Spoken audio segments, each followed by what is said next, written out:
Buonasera, buonasera, ben ritrovati in questa edizione straordinaria dei nostri telegiornali per seguire insieme in diretta e fino a tarda notte immaginiamo, ma adesso vedremo insieme anche i primi dati disponibili. L'esito di questo referendum è il quinto, lo sapete, adesso insieme faremo anche un po' la storia di tutto quello che è successo in questi 40 anni sulla separazione tra Venezia e Mestre. Saluto e ringrazio il direttore delle emittenti del gruppo Media Nord-Est, Luigi Baccialli. Buonasera e ben trovato direttore. Ciao Ferdinando, grazie, buonasera a tutti. Buonasera. Allora, dobbiamo cominciare dai dati, ovviamente. Adesso con il coordinamento di Cristian Arboit, il lavoro in regia di Francesco Ceron con le grafiche, Tony Esposito e Roberto Durigon appunto al bancone della regia, seguiremo questa lunga serata del referendum Venezia-Mestre. Tra poco ci collegheremo con Ilaria Marchiori, Federico Cibotto, Filippo Fois che saranno a Mestre, mentre Filippo Fois e Paola Barbato saranno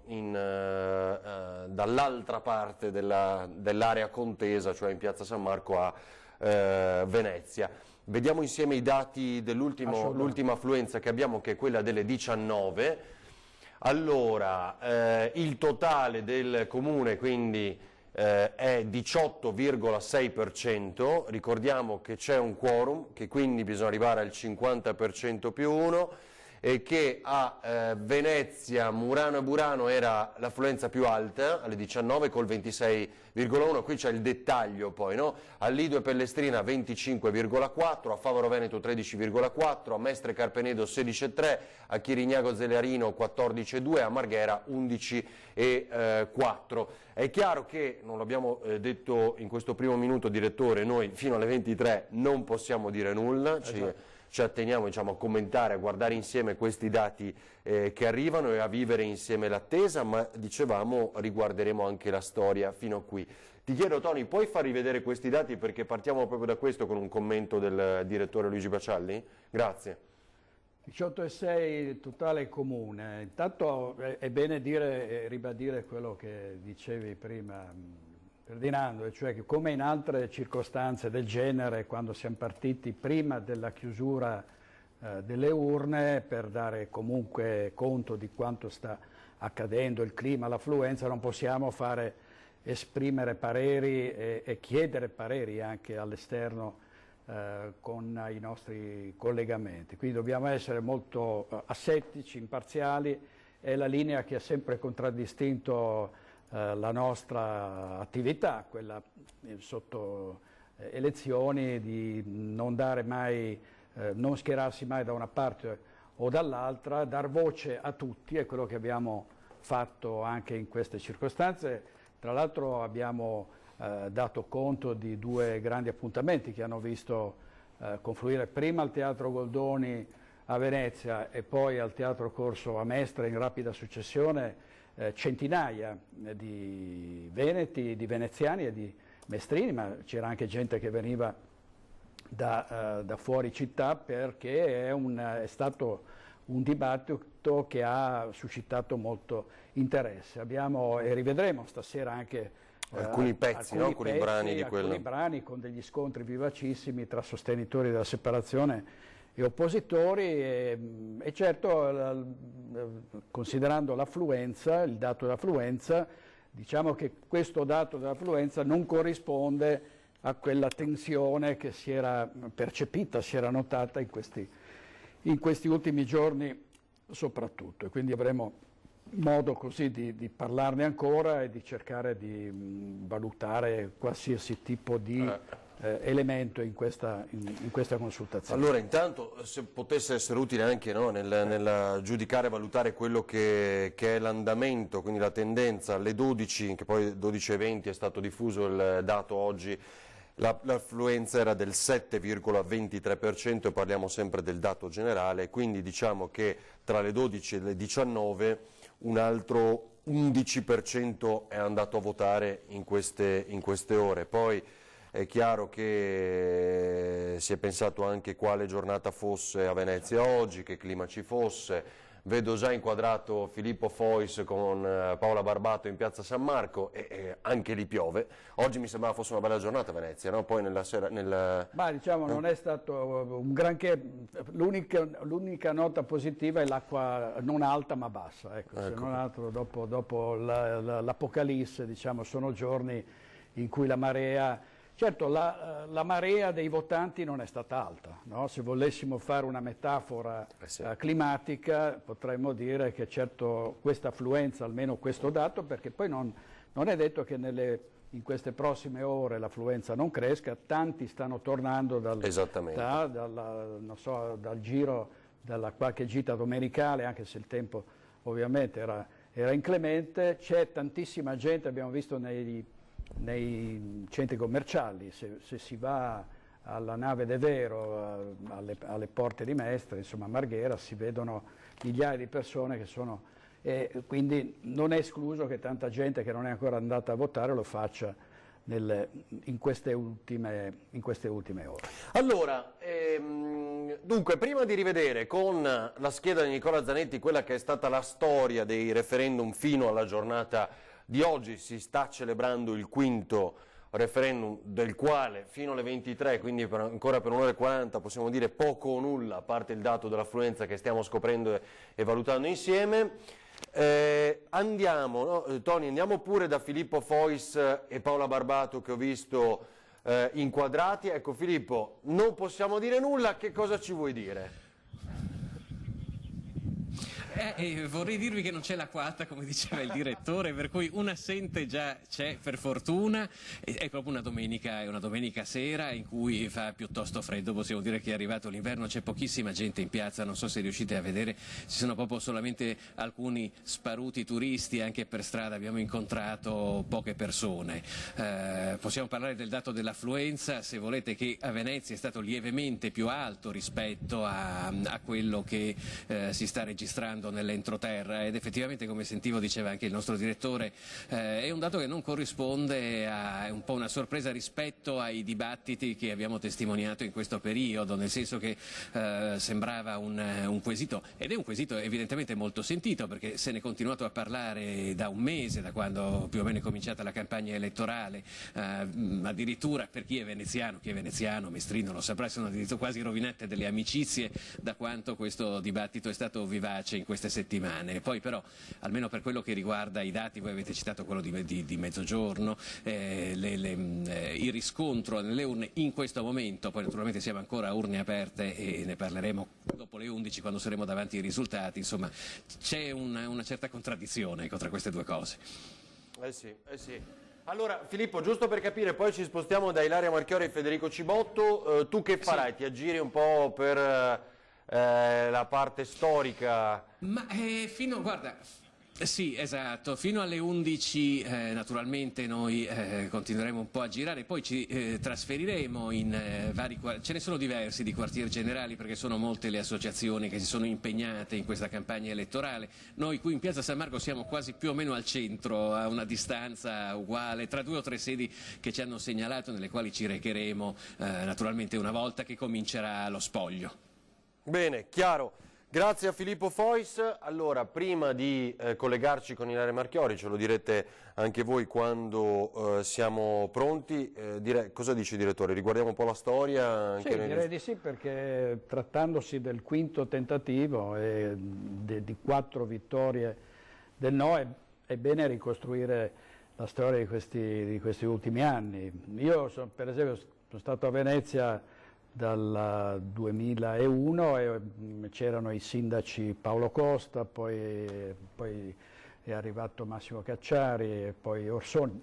Cacciari peraltro era tornato dopo aver sconfitto Felice Casson, fino al sindaco Brugnaro, e quindi è interessante vedere anche negli anni precedenti, molto lontani, perché la prima volta è stato 40 anni fa, no? il primo referendum, quindi davvero tanti anni fa.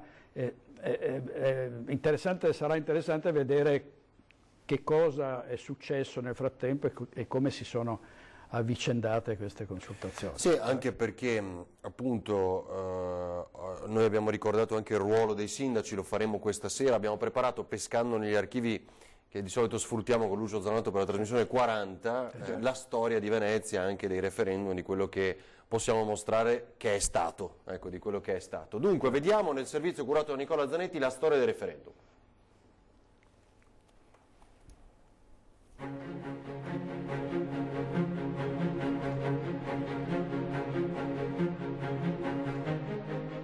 Così vicine, così lontane, unite e differenti, assieme dal 1926 per regio decreto, valore aggiunto o spina nel fianco, a seconda dei punti di vista. Quei punti di vista che hanno portato alle urne 4 volte i cittadini prima di questo voto. Il referendum è una storia lunga 40 anni. La separazione è sempre ricacciata indietro, ma con cifre diverse nel corso del tempo.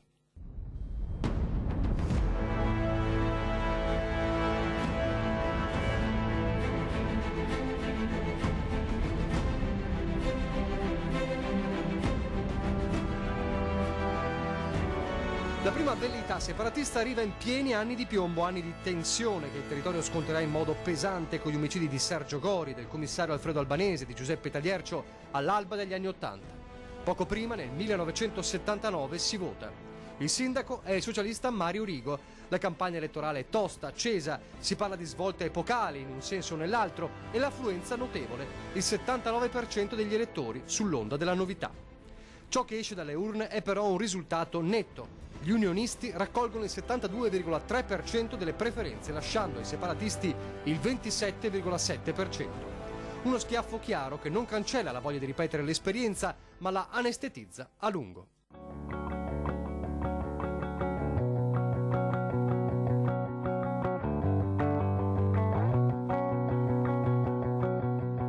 Ci vogliono infatti 2 lustri per tornare al voto, 10 anni nei quali Venezia e Mestre, come tutto il mondo, sono mutate profondamente.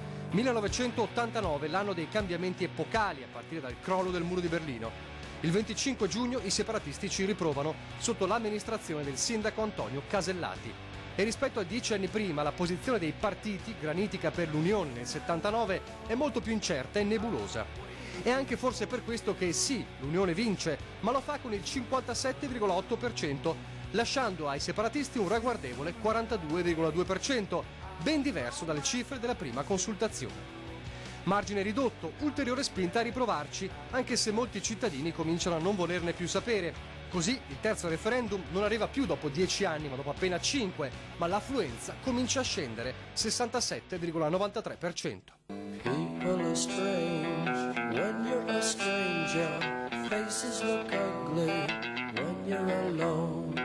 Women seem wicked when you're unwanted. Streets are uneven when you're down. È il 1994, il sindaco è Massimo Cacciari e le tensioni tra le due parti fanno scoccare scintille, anche verso il primo cittadino, accusato di fare propaganda per l'Unione, come accaduto ora a Luigi Brugnaro e alla sua giunta. Terzo referendum e terza vittoria degli unionisti, ma i separatisti rosicchiano un altro margine con il 44,4% contro il 55,6% dei vincitori. Insomma, poco più della metà di chi si reca al voto sceglie di tenere insieme Venezia e Mestre, un dato che fa riflettere, ma che ancora una volta la decisione resti la stessa mette quasi una pietra tombale sulla vicenda.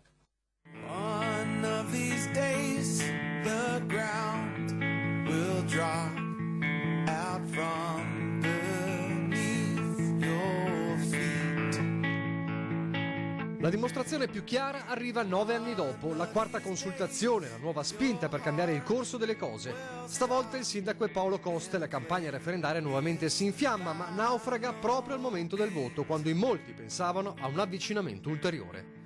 Alle urne nel 2003 si reca il 39,3% degli aventi diritto, nemmeno vicino al traguardo del quorum. E comunque pure in quel 39% abbonda la preferenza verso l'Unione. Un risultato che sembra mettere definitivamente in naftalina il sogno o l'incubo separatista a seconda dei pareri.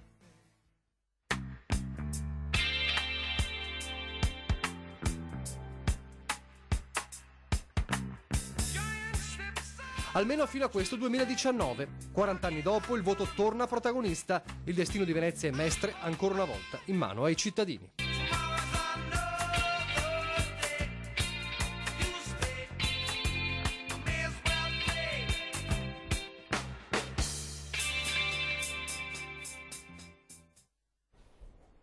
Questa è la storia e quindi è chiaro che su questa adesso si innesta la giornata di oggi, no? Nel racconto di Nicola Zanetti. Tra poco andiamo dall'Ilaria Marchiori, quindi nel 1979 era sindaco Mario Rigo, nell'89 Antonio Casellati, nel 94 Massimo Cacciari, nel 2003 Paolo Costa l'abbiamo visto, adesso Luigi Brugnaro. Cosa vuoi aggiungere?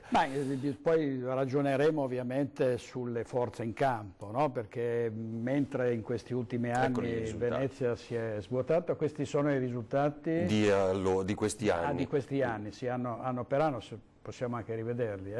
Mentre, eccolo lì, 79, nell'89, 94, 2003 che stavi citando tu. Qui si vede come diciamo, ci fosse un distacco del no abbastanza alto nel 79, poi era calato vistosamente nell'89, nel 94 più o meno il divario è rimasto quello, e poi con Paolo Costa invece il no ha cominciato a rimontare, quindi 65,6 contro il 34,4%. Nel 2003, quando non si era raggiunto il quorum, esatto, rispetto agli anni precedenti. Quando non si era raggiunto il quorum, esattamente. E quindi dicevo, dovremmo ragionare anche su quanto è successo in questi ultimi anni, cioè con Venezia che si è svuotata progressivamente, no? 1000 abitanti all'anno più o meno, c'è un orologio in una farmacia che conta questo esodo, no? Le uscite dalla città sono tantissime, e l'altro dato interessante è che la preponderanza di 180.000 abitanti di Mestre e i 48.000 invece di Venezia Centro Storico e Isole, batte un po' anche col fatto che Mestre non si è a sua volta ripopolata, perché anche da Mestre ci sono perdite, ci sono uscite verso Cioè tu dici non necessariamente chi terraferma. lascia Venezia va a Mestre. Esattamente. Questo è un dato che è stato messo proprio in rilievo nei dibattiti di questi ultimi giorni da tutti i partecipanti a queste kermesse elettorali con tantissima gente. Tutti hanno detto sì, è vero, sono di più i mestrini, però non è che da Mestre non ci siano delle uscite, no? Tanti vanno in altre località del Veneto, anche del veneziano, paesi più piccoli dove si ritiene che ci sia meno degrado, dove insomma si ritiene che si possa vivere meglio. Quindi questi sono dati che andranno analizzati in base ai risultati che vedremo più avanti. Allora, Ilaria Marchiori con Federico Cibotto è aspettate al seggio, vi dico subito, mi pare Vecellio, Scuola Vecellio? Sì, allora, la vediamo inquadrata davanti a una di queste sezioni. Ilaria, non so se ci senti, mi sembra di vedere, allora non so che aria si respira, vedi code, diciamo di no, di sicuro, ci limitiamo a dire questo. Sì, buonasera allo studio, buonasera a tutti i telespettatori. Esatto, code non ce ne sono assolutamente, secondo quanto ci hanno detto fino a poco fa, non ce ne sono proprio state. Dunque se a Venezia ci sono stati dei votanti in più, a Mestre si può dire è stata quasi deserta. Potrebbe anche essere complice il tempo, ha detto qualcuno passando, insomma ha piovuto tutto il giorno, continua a piovere, quindi potrebbe aver influito. Però comunque se vogliamo essere magari anche forse più obiettivi, diciamo che Mestre invece sta dando finora un messaggio molto forte, che è quello che insomma ha sempre dato finora. Se volete qualche numero, ad esempio qui alla Scuola Vecellio in zona Parco Ponci ci sono stati 152 su 920 votanti. Un dato singolare ad esempio è che invece gli ospiti della casa di cura di Via Spalti, 20 ospiti invece hanno votato tutti, dunque 20 su 20. Questi insomma sono un po' di numeri. Sappiamo ovviamente che a partire dalle 23 poi si potranno conoscere gli esiti, e il Comune ha fatto sapere che attraverso il sito chi vorrà potrà monitorare costantemente piano piano i risultati, perché saranno aggiornati tutti in tempo reale. Grazie Ilaria Marchioro e Federico Cibotto. Dovessero esserci novità, curiosità, ovviamente notizie che possiamo dire in questa fascia fino alle 23.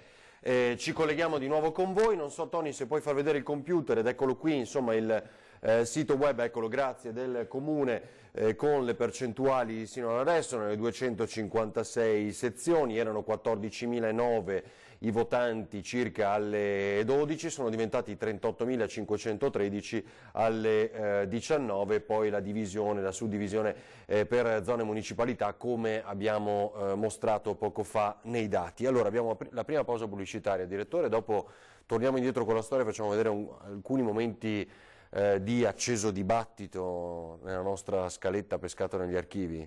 Di Lucio Zanato. Esatto. Allora ci rivediamo tra pochissimo, vi aspettiamo.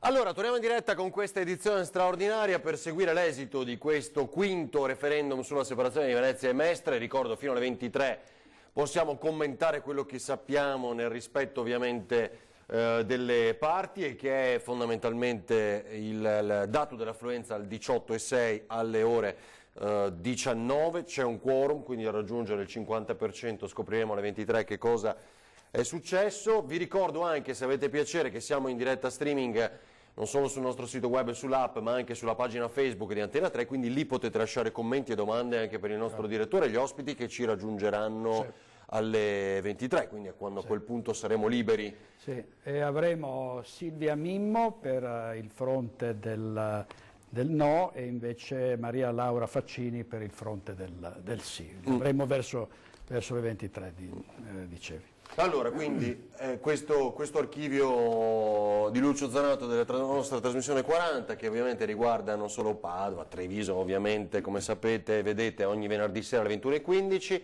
ma anche Venezia, e da questo archivio abbiamo pescato un momento di tensione degli anni passati. Era una conferenza stampa dell'allora sindaco Massimo Cacciari, quindi nel 94, e convocando questa conferenza stampa a ridosso del voto viene contestato. Lo vediamo insieme.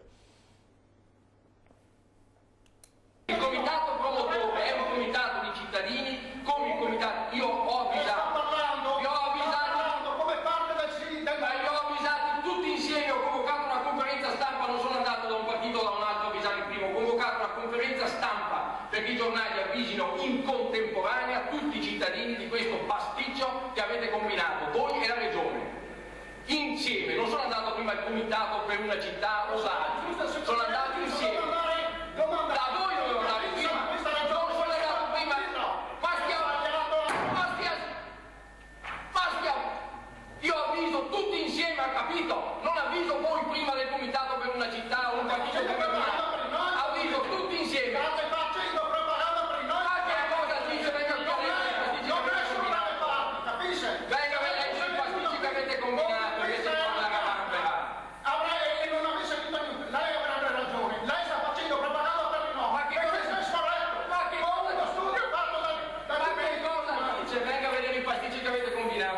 Io voglio verificare la propaganda. A tutti hanno il tempo per verificare. Su questa questione della propaganda per il no. Di questo possiamo parlare, sono i referendum passati, quindi non c'entrano nulla. Sì, tra l'altro Massimo Cacciari non ha certo cambiato opinione, perché l'altro giorno è uscito un articolo in cui dava dei poveracci a coloro che sarebbero andati a votare, e anche, ricordiamo che anche il sindaco Brugnaro ha invitato all'astensione. E poi un altro elemento di cui parleremo ancora, Ferdinando, sarà quello dell'acqua alta eccezionale. Esatto, no? se ha inciso o meno, noi pensavamo potesse incidere. No? Diciamo, vedendo l'affluenza si direbbe di no, in sostanza, no? Si pensava che dopo l'apocalisse di Venezia, che noi abbiamo anche ritrasmesso ieri sera a richiesta dei nostri telespettatori. Un documentario veramente straordinario, che ricostruiva tutte quelle ore drammatiche simili, che ricordavano l'acqua granda del 1986, Beh, insomma, non sembra che quello che ha suscitato nei veneziani questa acqua alta 1,87 abbia influito sul voto, no? Si diceva che proprio questo avrebbe spinto tantissimi ad andare a votare, comunque ad andare a votare a prescindere dalle posizioni, no? Anche perché c'era in questi giorni davvero una grande partecipazione che noi abbiamo documentato, non solo in questi teatri, ma entravi nei bar o sui mezzi pubblici, la gente parlava del referendum nel bene e nel male. Quindi diciamo che oggi come oggi quello che ha scatenato, insomma, dal punto di vista emotivo l'acqua alta del 13 novembre non sembra aver influito sull'affluenza. Certo. Allora, intanto un altro dato lo dobbiamo dire, comunque è una notizia, perché se il referendum per la separazione amministrativa di Venezia e Mestre non passerà, sono già pronti i ricorsi contro la soglia del 50% più 1 che dicevamo, stabilita per la consultazione. Lo fanno sapere i movimenti favorevoli alla separazione, sottolineando che il quorum è illegittimo, dicono, perché non sarebbe previsto dalla Costituzione e dalla legge regionale. Critiche vengono poi mosse alle convocazioni che sarebbero state effettuate in ritardo o mai avvenute per i veneziani iscritti all'AIRE, anagrafe degli italiani residenti all'estero. Segnalazioni di disguidi su questo fronte, viene detto, sarebbero giunte al Movimento per il Sì da concittadini che si trovano in particolare a Parigi e Gerusalemme. Questo è chiaro, è poi quello strascico di polemiche che sicuramente andrà avanti, ricorsi, sappiamo già delle denunce, no? Abbiamo raccontato anche nei giorni scorsi. Abbiamo raccontato anche di quella da parte del Comitato dei Sì nei confronti dell'assessore a bilancio Michele Zuin, accusato di avere dato notizie, secondo il Comitato del Sì, tendenziose se non addirittura false, e Zuin invece ha respinto le accuse e ha detto di aver riportato dati tecnici, sul casino e su altre ACTV, eccetera, eccetera. No? Allora, ci allontaniamo prima di scivolare, perché dobbiamo attendere ancora poco più di un'ora di fatto, ma stiamo commentando dati e notizie insieme al direttore Bacialli. Francis, sì, adesso andiamo in pubblicità. Appena Ilaria Marchiori con Federico Cibotto o Filippo Fois con Paolo Barbato dovessero avere informazioni, aggiornamenti, curiosità, ci torniamo a collegare con loro. Dalle 23 saremo liberi, lo ribadiamo ancora una volta. Ci fa rivedere l'esito del dato affluenza, cioè quello che fino adesso è l'unico dato a nostra disposizione, che è appunto quello delle 19 col 18,6 totale. È curioso vedere come una maggiore spinta ci sia sull'espressione, che sia sì o no, a Venezia, Murano e Burano. E questo ha un significato sicuramente, tornando a quanto dicevamo prima, certamente gli abitanti del Lido, di Pellestrina, dopo quanto è successo, ma anche quelli di Venezia, sono stati poco condizionati a seconda, stando all'affluenza comunque bassa, ma non c'è dubbio che questo raffronto con la terraferma fa capire che a Venezia era più sentito comunque, no? Cioè la scelta per il sì o per il no, in ogni caso a Venezia era più sentita, perché Venezia è stata comunque al centro di questioni che non riguardano solo quanto dicevamo sull'acqua alta, ma anche la questione delle grandi navi, il depauperamento, lo spopolamento, il fatto che le risorse, dicono i veneziani, poi alla fine vanno a finire a Mestre, insomma, quindi certamente dal punto di vista emotivo i veneziani erano più sollecitati ad andare ad esprimere una propria preferenza. Dopodiché bisognerà capire anche se, come qualcuno diceva, questo era un voto da considerare pro o anti-Brugnaro, no? Perché c'è stato anche questo aspetto, e qualcuno ricordava il referendum di Renzi, quello sulla riforma costituzionale. Che la personificazione anche, no? Esatto, cioè no, che era, proprio rappresentava, è stato più che altro un attacco a Renzi, il no alla riforma, che un no a questo cambiamento, e quindi anche su questo ci potremo interrogare una volta visti i risultati. Allora, Ci fermiamo, un'altra pausa pubblicitaria velocissima e poi ancora pescheremo dagli archivi altre curiosità che non si vedono da tanto tempo, ma le abbiamo preparate ovviamente questa sera un po' per ripercorrere i 40 anni del referendum. A tra poco.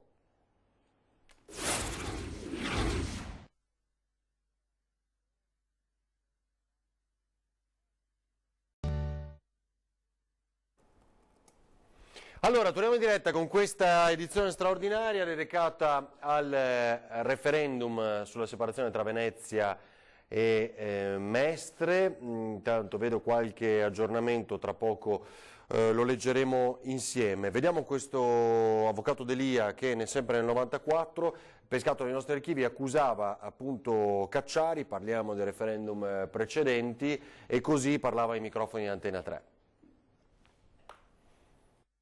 Se noi andiamo a leggere la nostra proposta di legge del comitato promotore, chiaramente e in modo inequivoco, nella relazione illustrativa che è parte integrante della proposta di legge, si va a dire che Mestre comprenderà i seguenti centri urbani: Faro Veneto, Dese, Marocco, Zerarino, Chirignago, Marghera, Malcontenta, i quali costituiranno il comune di Mestre. Bece e Venezia andrà a comprendere la città storica, le isole, la laguna e la zona del Cavallino. Quindi questo è un falso confine. Il vero confine è il seguente, è il confine che segue le Barene e quindi lascia tutta Marghera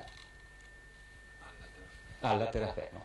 Quindi i cittadini mestrini devono sapere che andranno a votare per avere il comune di Mestre comprensivo di tutta la terraferma. Voi avete intenzione di intraprendere qualche misura contro appunto le posizioni del sindaco e del prosindaco? Noi riteniamo che sia il sindaco sia il prosindaco, soprattutto il sindaco che è stato eletto a elezione diretta e quindi assurge a una carica istituzionale di rappresentatività di tutti i cittadini di Venezia e Mestre, si stia comportando in modo non democratico e non rispettoso di tutti i suoi cittadini, utilizzando le strutture comunali e facendo propaganda come sindaco di Venezia per il no. Questo secondo noi è molto grave e quindi, oltre a condannarlo pubblicamente ed a invitare ancora il sindaco ad astenersi lui, quantomeno lui come sindaco, alla campagna per il no, valuteremo anche di fare qualche esposto alla magistratura per vedere se ci sono dei reati per l'utilizzo di servizi, di strutture, di uffici, come è stato utilizzato chiaramente per fare questa cartina toponomastica dei due comuni. E allora così l'avvocato D'Elia, che era protagonista anche dei dibattiti anche queste settimane? Non l'abbiamo visto, né al Goldoni, può darsi che ci fosse, ma non ha chiesto di intervenire. D'altra parte le critiche che D'Elia rivolgeva al sindaco di allora sono quelle che molti hanno rivolto al sindaco Brugnaro quando si è detto ma non è stata comunicata sufficientemente, anzi si è fatto di tutto per nascondere i manifesti elettorali, solo 6 cartelloni, mentre dovevamo averne, dicevano quelli del sì, dovevano averne molti di più, insomma, quindi c'è sempre al centro di questo referendum, c'è sempre stato un sindaco che ovviamente unionista che sì, teneva, e qui bisognerebbe anche capire se si è trattato anche questa volta di un referendum tra fazioni per la conquista del potere o se veramente fosse anche in questo caso un referendum a parole nell'interesse dei cittadini, no? Perché poi alla fine si vede in questi casi nella politica nazionale e locale che prevalgono gli interessi di bottega, gli interessi privati o di una parte su quelli della comunità. Allora, qui ci aveva preparato dei dati Christian Arboit e poi abbiamo al telefono Lorenzo Maier, anzi, dal Lido, e quindi andiamo subito da Lorenzo, che ringraziamo anche perché, Lorenzo, abbiamo rivisto ieri sera anche il tuo lavoro splendido nei giorni dell'Acqua Alta, rivisto nel documentario di Antena 3 in onda ieri sera, a gran richiesta ai nostri telespettatori. Senti, che aria tira lì? Grazie mille, buonasera a tutti voi. Lorenzo, Dimmi, scusa, non ho sentito. Che aria tira, insomma, lì? Ma diciamo che la giornata è trascorsa tranquilla, anche qui non si sono registrate code. Ho seguito un po' quello che dicevi tu, Ferdinando, con il direttore in studio. A Pellestrina ritengo che invece i disagi che l'isola ha subito e di cui porta ancora le ferite abbiano influito e stiano influendo sull'affluenza alle urne, nel senso che dai dati che abbiamo in isola alle 19 c'è stato all'incirca il 13% appena dei votanti degli aventi diritto. Questa è una percentuale molto bassa. Sicuramente i problemi di questi giorni hanno distratto, comunque dato una priorità diversa anche a questo appuntamento. Poi se invece andiamo a guardare i voti all'interno del territorio della municipalità del Lido e Pellestrina, che appunto è composto da 2 isole, il Lido ha fatto meglio in termini di affluenza e quindi la percentuale complessiva si è attestata attorno al 25%, ma a Pellestrina 13-14% non si è superata questa soglia, che è comunque molto bassa. Ecco. Il Lido si sente molto dimenticato, no? Rispetto ad altre zone di Venezia, no? Per non dire di Pellestrina. È un po', c'è un po' l'atteggiamento della colonia che deve subire decisioni che hanno riguardato per esempio l'ospedale che non c'è più e anche diciamo dal punto di vista strategico è diventato meno, in questi ultimi anni è diventato meno centrale, no?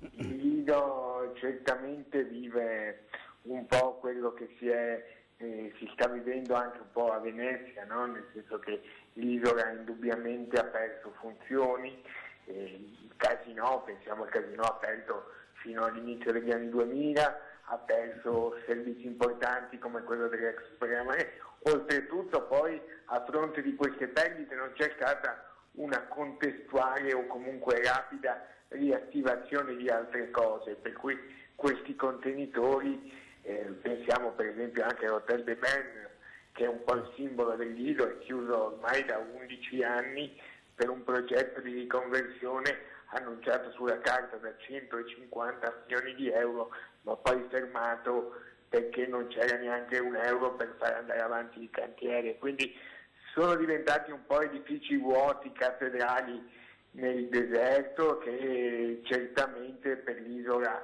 sono ferite ancora aperte. Molto aperte. Poi ritengo, come dicevate in studio, comunque ritengo che, senza voler entrare ovviamente nel merito dei voti che commenteremo dopo, le personalizzazioni non vanno mai bene né da una parte né dall'altra, per cui il quesito referendario andava discusso per quello che era, non per un test contro gli uni o contro gli altri, perché poi quello che vediamo è anche che ci sono tanti problemi e l'isola si sente un po' distaccata. Ecco, pensiamo per esempio anche al fatto dei trasporti.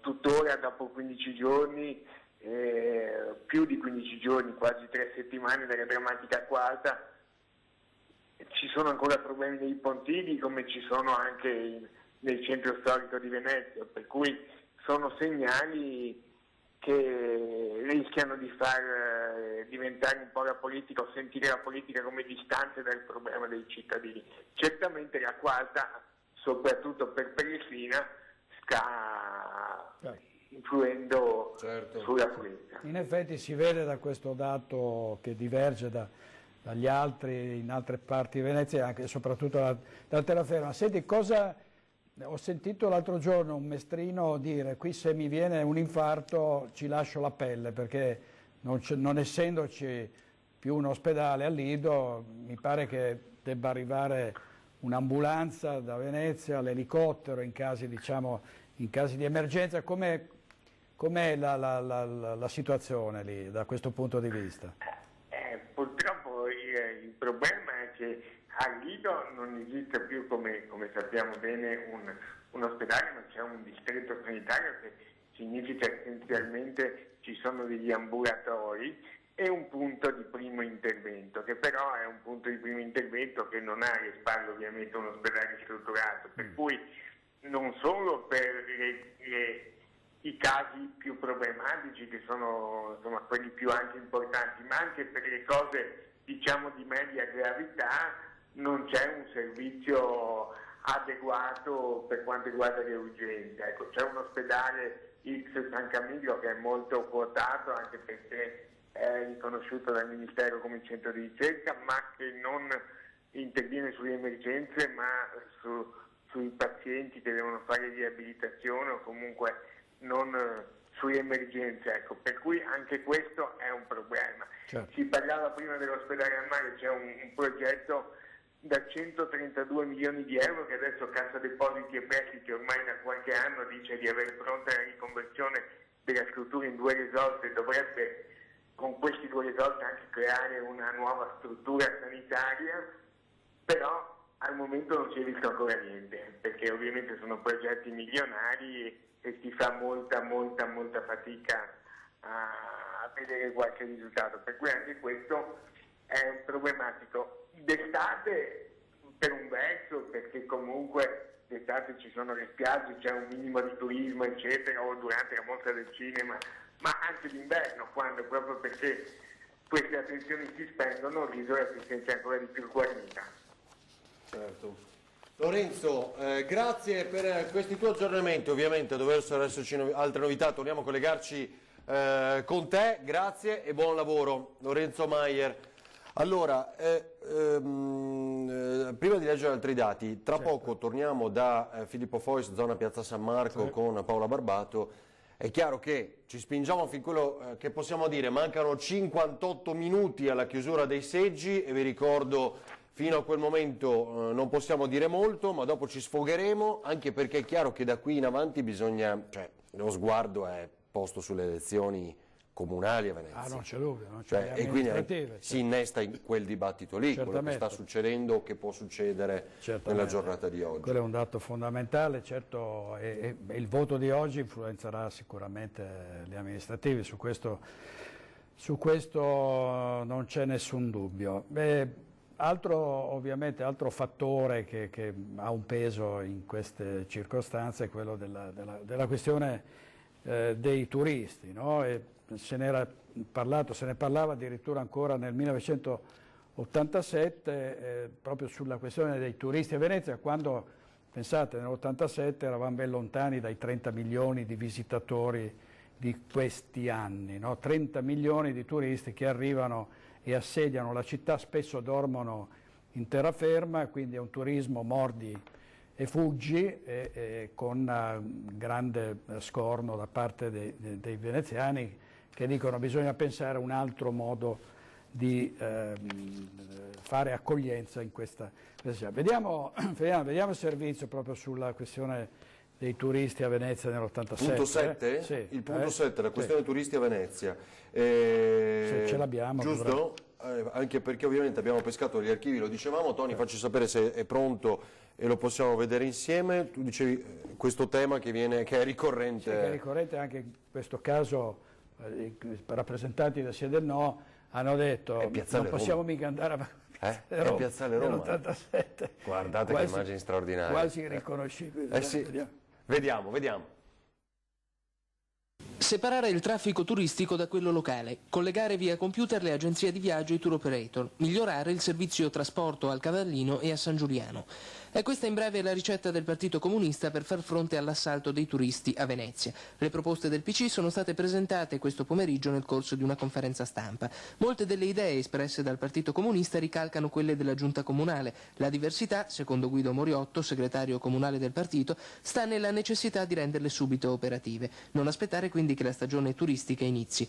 Per Maurizio Cecconi, responsabile del settore cultura, il Comune di Venezia dovrebbe programmare l'arrivo dei turisti per tutti i 12 mesi dell'anno, a patto che in città siano praticati prezzi accessibili. E poi alla fine ci sono riusciti, tutti i giorni dell'anno, tutti i mesi dell'anno arrivano, insomma, no? Adesso è così, insomma, non ci sono tregue. Una volta c'era la tregua di novembre, di febbraio, così c'era un calo degli arrivi, adesso Perché questo è stato tema del dibattito, no? Cioè, chi riesce a imporre una decisione per la gestione dei flussi.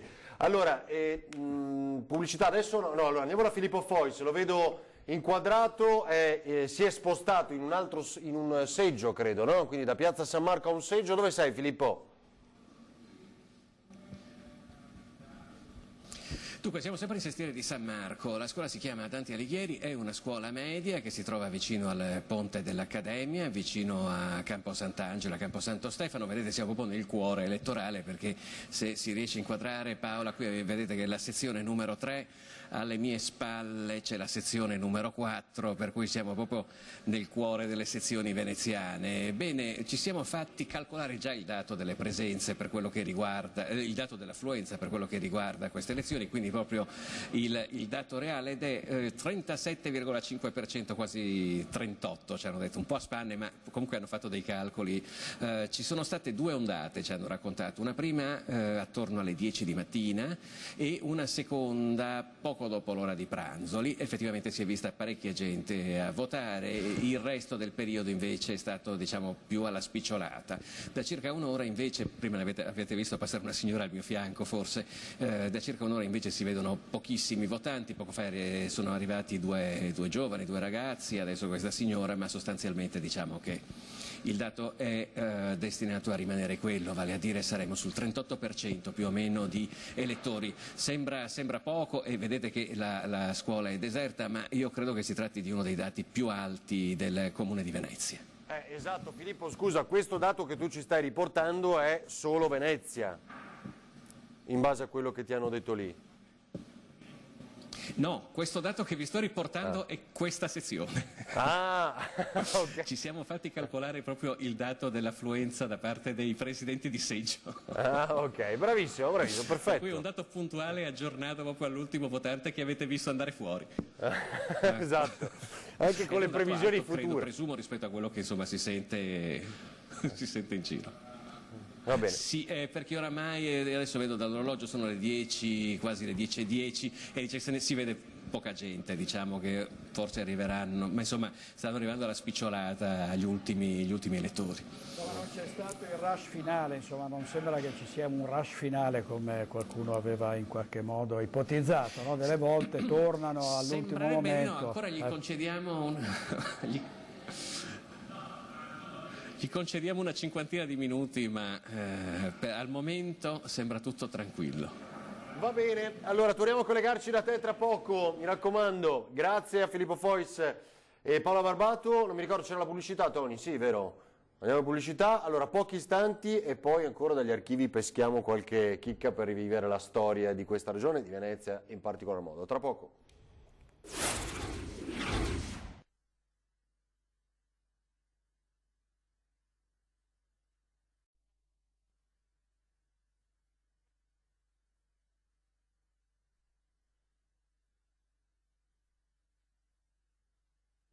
Allora, torniamo in diretta con questa nostra edizione straordinaria sull'esito del referendum per quanto concerne la separazione tra Venezia e Mestre. Vi ricordo ancora il dato dell'affluenza 18,6 alle 19, mancano ormai poco più di 45 minuti alla chiusura dei seggi, li abbiamo mostrati di fatto in diretta, restiamo oltre la correzione suprema, diciamo, per quanto riguarda la correttezza, scusate, è suprema per quanto riguarda l'atteggiamento che dobbiamo avere nel commento, che non si può fare, aspettiamo le 23, anche se insomma molti dati li avete già capiti insieme. Gli ultracentenari sono 92 per quanto riguarda quelli che hanno il diritto al voto nella giornata di oggi, 14 uomini e 78 donne contro gli 83 dell'ultima consultazione, quindi sono aumentati gli ultracentenari da 83 a 92.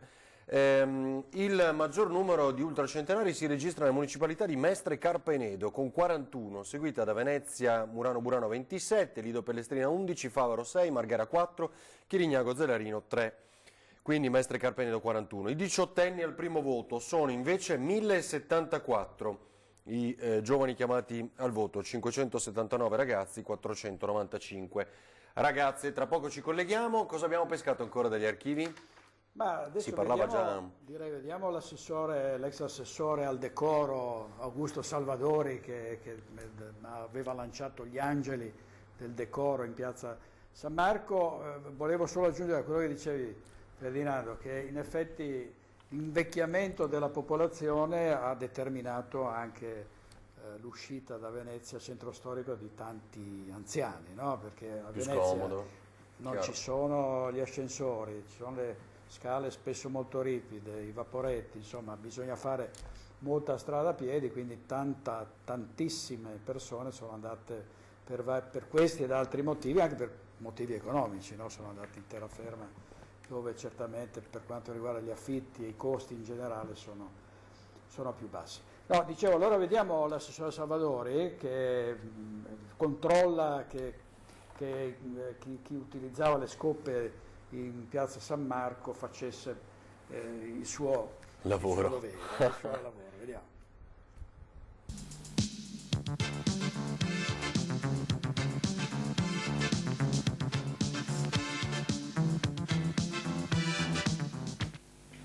Ieri sera non ha imbracciato la scopa di Saggina, come qualcuno sperava, l'assessore al turismo del comune di Venezia. In compenso, Augusto Salvadori ha incrociato le braccia e ha seguito centimetro per centimetro la pulizia di piazza San Marco, affidata ai lavoratori dell'Amio.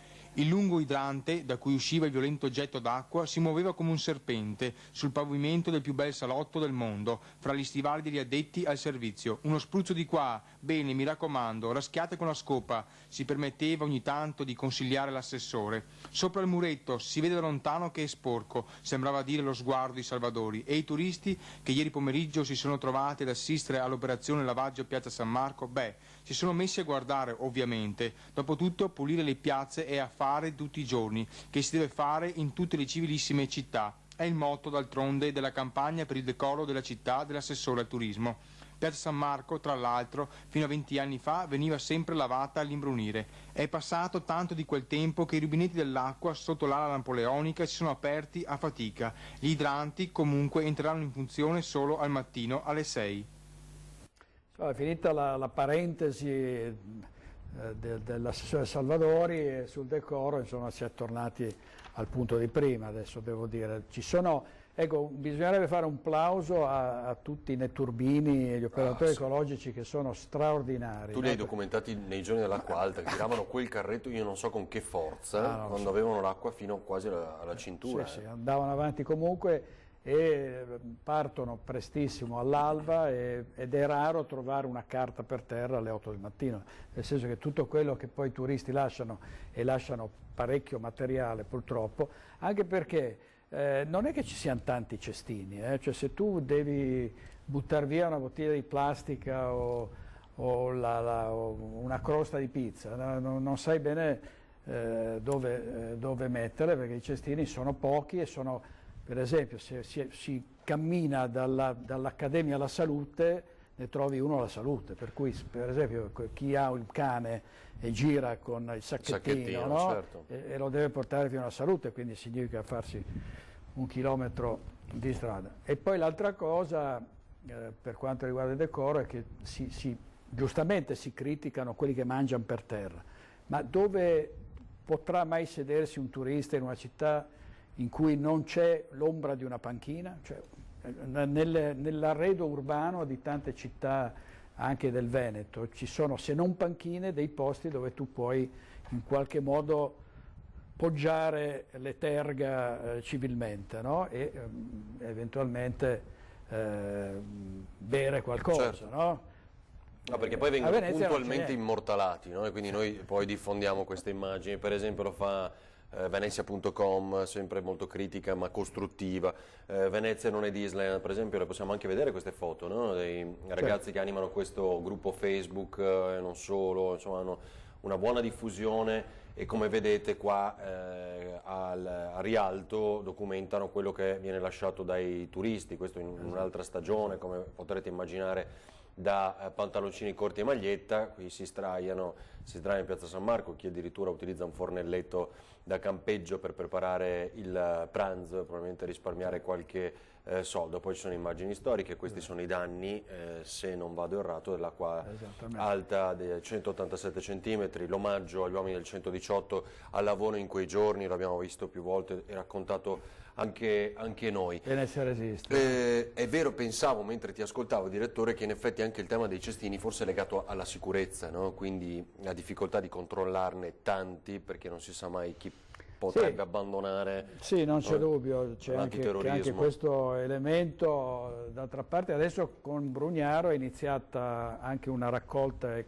qui si tratta, diciamo, di rifiuti domestici, non quelli dei turisti, che ha evitato lo spettacolo piuttosto osceno delle squasse in mezzo alle calli in attesa che venissero raccolte, no? Adesso i netturbini suonano la mattina, tu lasci la scoassa all'interno subito dietro il portone, apri dal citofono, diciamo, loro entrano in casa e portano via le scoasse, e questo ha evitato, se non altro, lo spettacolo abbastanza mortificante di una Venezia cosparsa di rifiuti, dove poi vanno i gabbiani la mattina a beccare, andavano, perché adesso non li trovano più, rompevano questi sacchetti e spargevano l'immondizia dappertutto. Volevo far vedere una cosa, ti ricordi quando in quei giorni la diretta dicemmo che più di qualche edicola era finita sott'acqua, no? L'abbiamo mostrato anche ieri, il ritrovamento di una di queste, non so Tony se riesci a farci vedere il video, ed eccolo qua, girato dai Vigili del Fuoco, per esempio, no? Tornando all'Acqua Grande del 12 novembre, quei 187 centimetri, quel vento a 100 km all'ora che ha scaraventato in acqua, ha fatto sparire più di qualcuna di queste edicole, e questo è il lavoro degli uomini, i sommozzatori dei Vigili del Fuoco, che individuata l'edicola, dopo qualche settimana, insomma, sono riusciti a capire in quale punto sia stata sbalzata di fatto, no? Esatto, tra l'altro è arrivata dalle Zattere alla Giudecca, quindi ha attraversato tutto il canale, no? Era a 7 metri di profondità, l'edicolante che conosciamo e che è il presidente degli edicolanti veneziani era all'interno dell'edicola e ha fatto appena in tempo ad uscire, perché cercava di salvare il salvabile, e per poco non è rimasto, se finiva in acqua dentro l'edicola era spacciato, però adesso se non altro l'hanno recuperata in fondo, ecco, alla laguna, può darsi che possa essere anche riutilizzata, ripristinata. Esattamente, ora riusciamo a farvi vedere, chiaramente sono immagini sott'acqua, nel cuore della laguna, quindi molto complicato anche capire che cosa stiano filmando, perché la visibilità è pressoché nulla. Poi andiamo in pubblicità, sì, va bene. Una colonna, mi sembra di capire. Sì, esatto, quella è la base, credo. La base dell'edicola? Sì. Vediamo. Eccola qua, rivendita, l'avete vista l'etichetta? È incredibile, quello che è successo in quella nottata. Allora, pochi istanti di pubblicità e poi ripeschiamo un'altra chicca dagli archivi. A tra poco.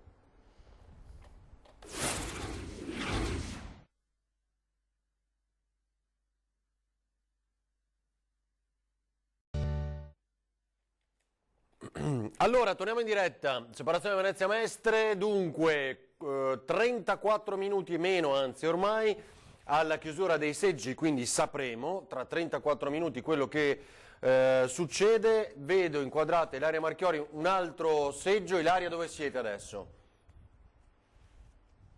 Sì, ora ci troviamo al seggio dell'Istituto Pacinotti, sempre a Mestre. Vi voglio far vedere anche qui il deserto, secondo quanto ci hanno raccontato e secondo quanto anche si può vedere, insomma, l'affluenza è bassissima e pochissime persone sono venute a votare, 135 su 994, e ovviamente ora manca pochissimo. Se venite con me, Federico ci accompagna, vi facciamo vedere, si vedono i i carabinieri, le forze dell'ordine, gli scrutatori, comunque rimanendo anche fermi ai seggi. Noi non abbiamo visto arrivare nessuno, sarà per l'orario, sarà dicevamo prima anche la pioggia, oppure sarà perché Mestre ha voluto dare un messaggio chiaro, anche se comunque manca pochissimo. Allora vi faccio rivedere, tutto completamente deserto.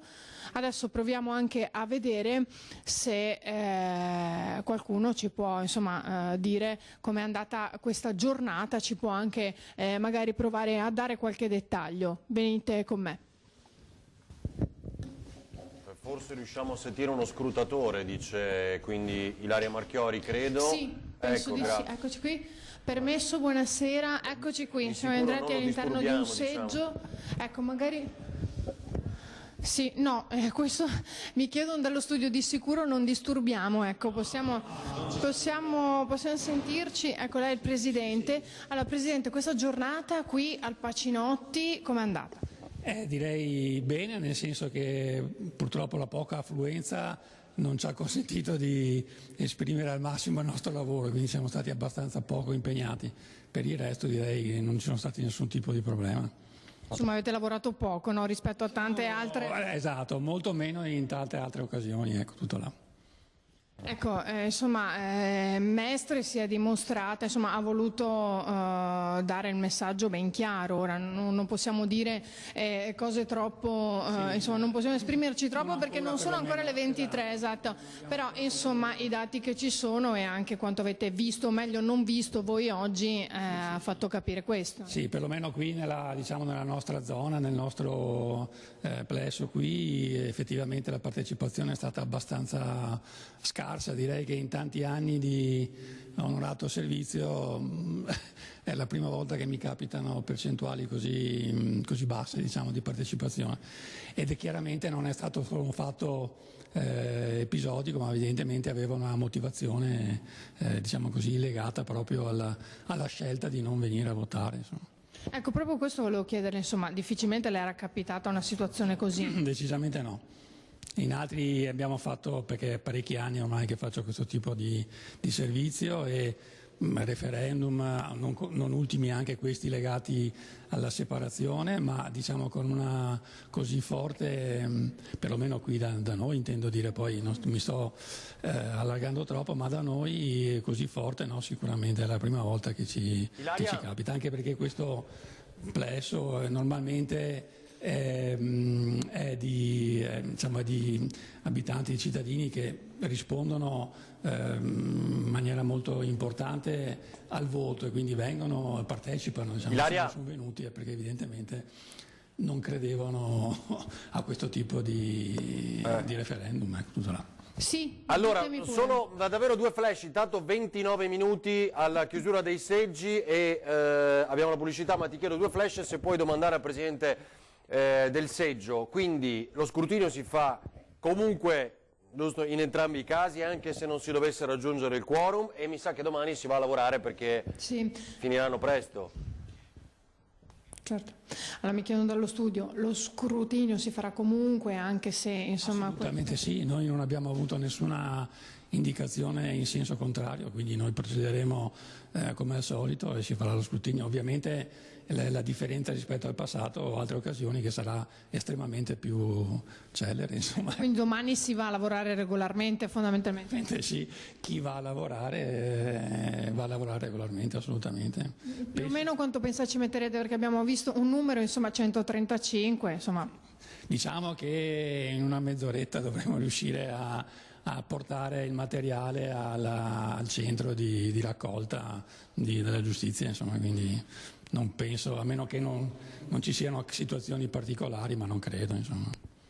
Bene. Ecco, se non ci sono altre domande, dunque noi nel frattempo ci spostiamo e ci sentiamo a questo punto a breve, comunque a ridosso delle 23. Benissimo, grazie Ilaria Marchiori e Federico Cibotto. È giusto che ormai manca davvero poco, 28 minuti. Poco, sarà una polemica sui costi dopo? Ma Ferdinando, io credo che sarà anche vero che molti avranno deciso di dire no astenendosi, però io credo ci sia anche un problema di comunicazione. Cioè l'altra sera c'erano quante migliaia di sardine in piazza Borsa a Treviso, quanti erano i veneti che sono andati a votare per l'autonomia, che era sicuramente un referendum più sentito, 2 milioni, per cui voglio dire, la partecipazione in genere c'è sempre, anche abbiamo visto i dati delle ultime elezioni anche europee, regionali, politiche, insomma l'astensione non era del tutto deludente in Veneto, andava meglio che altrove. Qui secondo me c'è stato poco tempo per fare la campagna elettorale e poi c'è l'assenza totale dei mezzi di informazione, a parte noi. Perché noi stasera siamo qui perché siamo servizio pubblico, quindi... No, e anche perché noi abbiamo sempre dato la giusta evidenza a un appuntamento comunque importante, dove io credo sarebbe stato giusto comunque andare a votare, no? Quando c'è la possibilità in democrazia di esprimere il proprio parere, sarebbe bene. È chiaro che poi qualcuno dice, anzi la gran parte può dire di no astenendosi, però probabilmente qui molti non sapevano che si stava profilando questo referendum e che poteva essere, se non altro, un'occasione per il sì e per il no di dare il proprio voto. Faccio vedere un flash, andiamo in pubblicità e poi da Filippo Fois, separazione Venezia Mestre, l'apertura del Gazzettino, oggi il referendum, incognita quorum, affluenza alle 19, votato il 18,64 e infatti vedete la notizia che abbiamo riportato anche noi questa sera, quorum illegittimo dicono i sostenitori del sì e sono pronti già i ricorsi. Allora, pochi istanti e poi altro seggio, andremo da Filippo Fois, 25 minuti alla chiusura dei seggi e quindi pronti perché entriamo nel vivo, tra poco.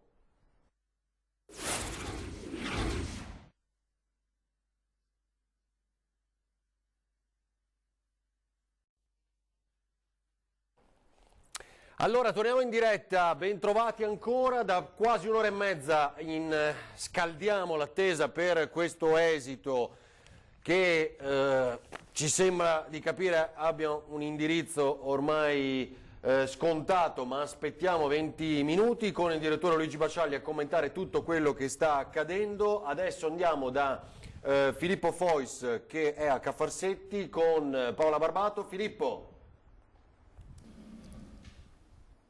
Eccoci, allora come hai detto tu giustamente siamo a Caffarsetti, per cui proprio le prime due sezioni, la sezione numero 2 e la sezione numero 1 che è lì in fondo, anzi la sezione numero 2 è lì in fondo e la 1 è qui. Tra l'altro curiosamente ci hanno raccontato, oramai qui si iniziano a tirare le somme perché veramente manca pochissimo e ho visto poca gente oramai arrivare.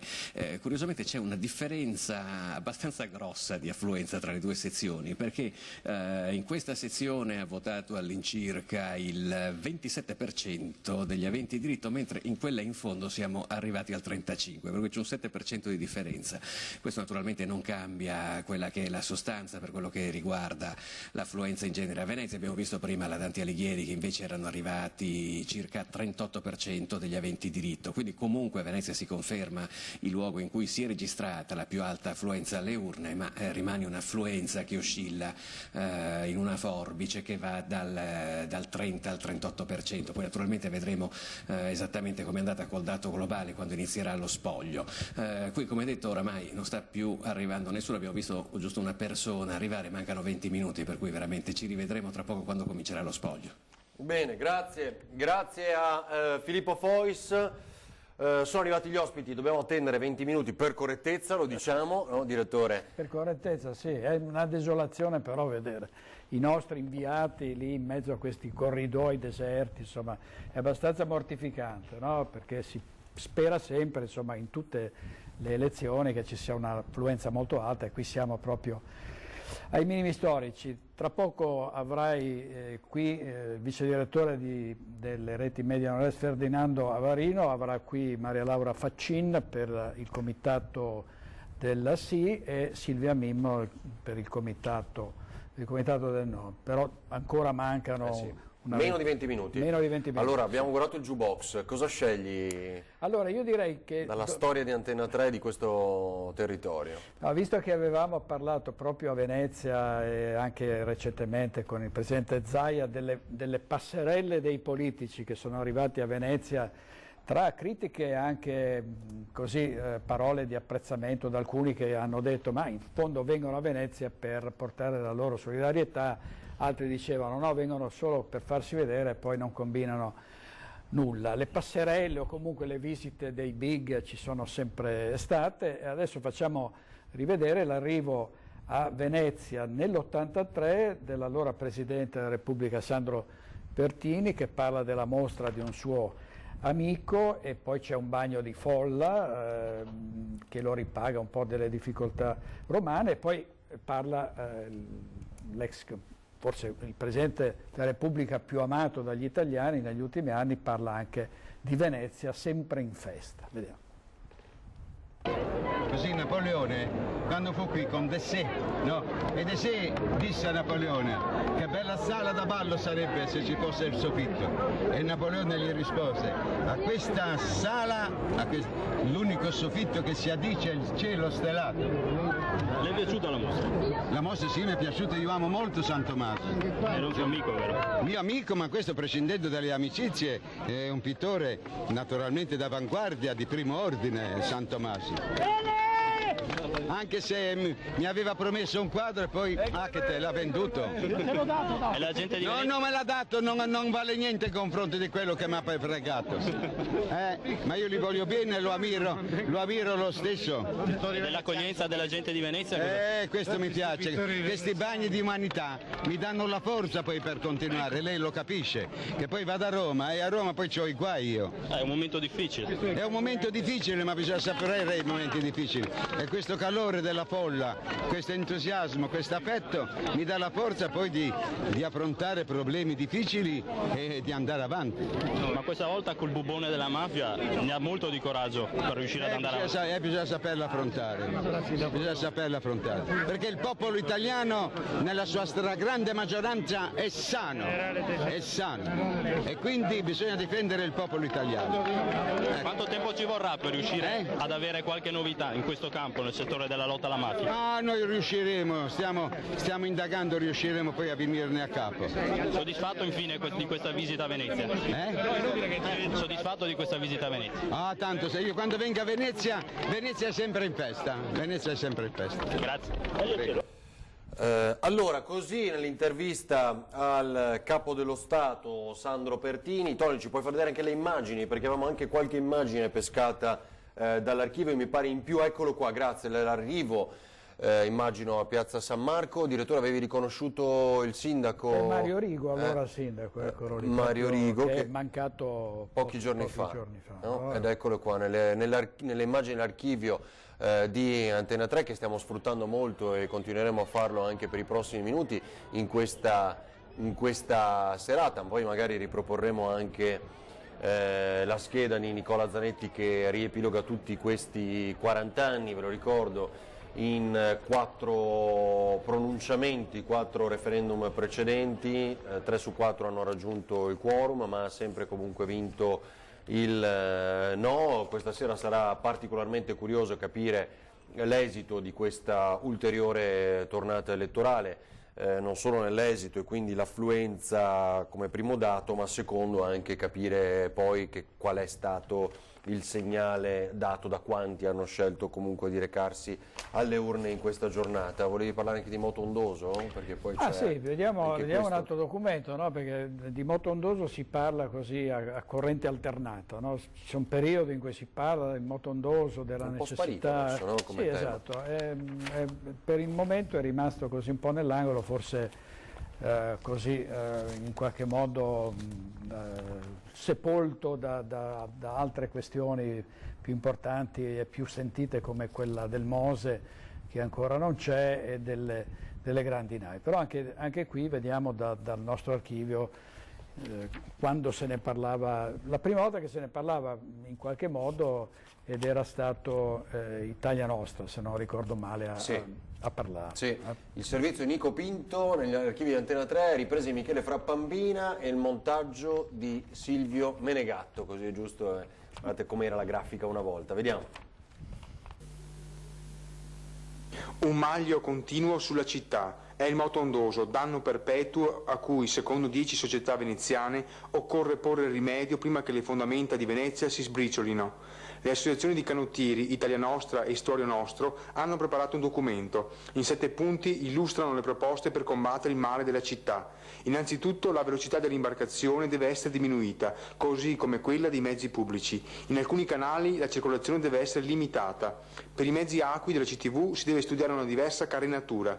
Infine, il traffico in bacino San Marco deve essere ridotto. Si pensi solo che dall'80 ad oggi è triplicato. Secondo le associazioni queste proposte possono trovare applicazioni se il problema del moto ondoso viene fatto proprio da una legge, un cappello legislativo quindi che evita che il problema sia affrontato da più enti.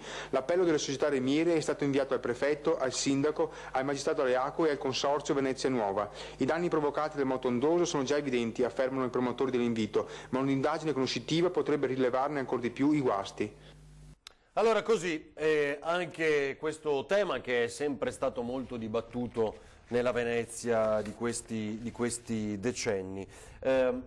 Tony, ogni tanto pesca anche delle immagini d'archivio. Noi tra poco, credo, ci possiamo sentire liberi, credo, anche un po' prima delle 23. Assolutamente, assolutamente. Possiamo, diciamo, cominciare a dire la nostra, no? Perché per correttezza, ribadiamolo e ricordiamolo, prima della chiusura delle urne non possiamo parlare liberamente, evitando così di condizionare in qualche modo, ammesso che sia, ma per correttezza non possiamo farlo e non vogliamo farlo, no? Come in tutte le circostanze analoghe in altre elezioni, quando partiamo prima della chiusura delle urne, stiamo un po' sul generico e poi dopodiché insomma mettiamo i piedi nel piatto una volta chiuse le urne appena inizia lo scrutinio. Tra l'altro diceva il Presidente di Seggio che una mezz'oretta risolvono tutto. Ma perché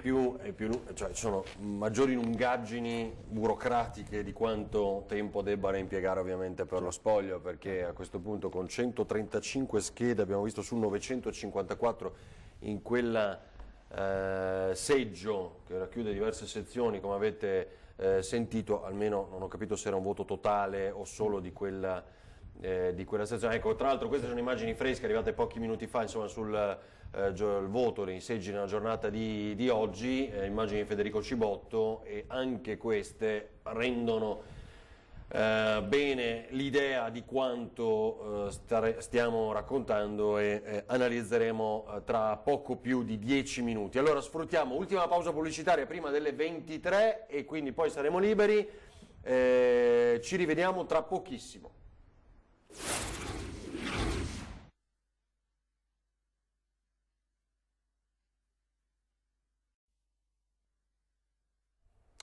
Torniamo in onda. 8 minuti e 20 secondi alla chiusura dei seggi, tra poco inizieremo i nostri commenti. Gli inviati Filippo Fois e Ilaria Marchiori stanno raggiungendo alcuni comitati elettorali, definiamoli così ovviamente, il no e il sì in città, a Venezia e a Mestre.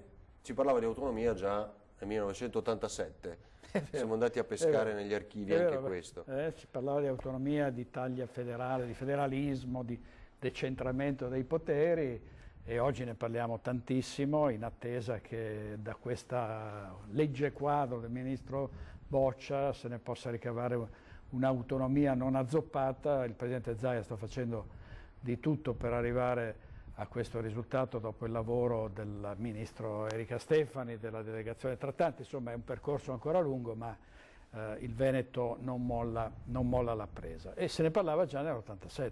In Consiglio Comunale a Venezia, vediamo.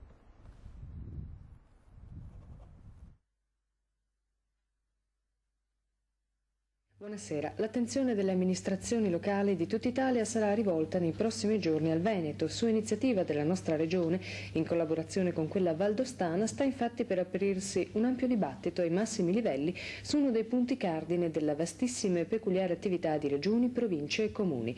Ce ne riferisce nel servizio che segue il collega Bruno De Donà. Il decennale del decreto 616, col quale lo Stato trasferì nel 77 un pacchetto organico di proprie competenze alle regioni ed ai comuni, troverà un'occasione di riflessione a partire da mercoledì prossimo alla Fondazione Cini di Venezia, nel corso del convegno organizzato dal Consiglio regionale del Veneto d'intesa con gli altri consigli regionali e presentato oggi a Roma dal Presidente del Consiglio regionale Veneto Francesco Guidolin e da quello della Val d'Aosta Bondaz. Rilevato che il decreto, che trasferisce dallo Stato alle regioni tutta una serie di deleghe, tra cui quelle riguardanti i settori della sanità e dei trasporti, costituisce la più profonda riforma istituzionale dall'avvento della Repubblica, Guidolin ha osservato che quel provvedimento fu un grande atto di fiducia e di coraggio, al quale non seguirono purtroppo da parte dello Stato tutti quegli adempimenti necessari per rendere effettivo questo passaggio di consegne. Ebbene, l'appuntamento veneziano servirà proprio ad avanzare proposte concrete per la parte non ancora realizzata del decreto, soprattutto per quel che concerne il mancato varo delle leggi quadro di settore. In tal modo il convegno verificherà la volontà dello Stato di dar corso ai processi di delega che il decreto sembrava aver, sia pure imperfettamente, avviato. Del resto, il maggior ostacolo all'attuazione della riforma prevista dal decreto è stata individuata dallo stesso Guidolin nell'attuale sistema della finanza regionale e locale, basata essenzialmente sui trasferimenti statali. Altro timore espresso dal Presidente del Consiglio regionale è stato che le commissioni che si sono finora occupate di riforme istituzionali abbiano privilegiato soprattutto i rami alti dell'ordinamento statale, ignorando e tralasciando invece i problemi delle autonomie decentrate. Allora, così. No, stavo pensando che in fondo anche questo referendum è un po' incentrato sull'autonomia, no? Nel senso che si è potuto decidere se avere più autonomia o meno autonomia, cioè se suddividere in due parti l'amministrazione, cioè la gestione amministrativa di questa attualmente unica città, e avere più autonomia e più margini di manovra in due città diverse, no? Quindi qui si è scelto, stando a questi ultimi dati, adesso vediamo nella grafica di Francesco Cerona, ancora ovviamente non ci sono, riempiremo queste caselle tra pochi istanti, meno di 3 minuti. Però diciamo che ormai con questa affluenza bassissima alle urne, credo che sia la più bassa registrata in tutti questi 5 referendum, è chiaro che il sì non può prevalere, che è la vittoria schiacciante del no, che poi oltre le 23, aspettiamo per correttezza, fino all'ultimo a dare così un giudizio 3 minuti e 40 secondi, direi che possiamo anche... Sì, vuol dire, ci può essere uno che sta andando a votare... Esatto. Controlla dice cosa stanno dicendo attraverso l'app, lo streaming di Antena 3. Però ormai i giochi sono fatti, no, Ferdinando? Sì, ormai non c'è più niente da fare. Ci sia poco da dire ancora.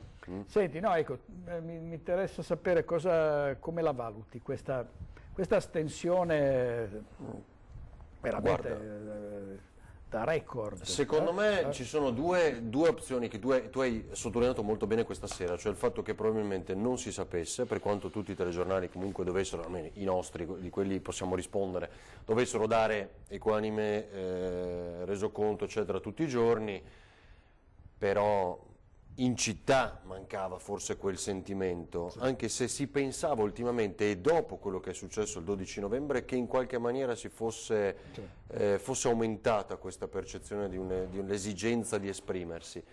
No, ecco, poi l'altro elemento che così bisogna considerare è che tantissimi veneziani sono andati a Mestre, no? E molti sostengono, ma quei veneziani lì vorranno comunque la separazione.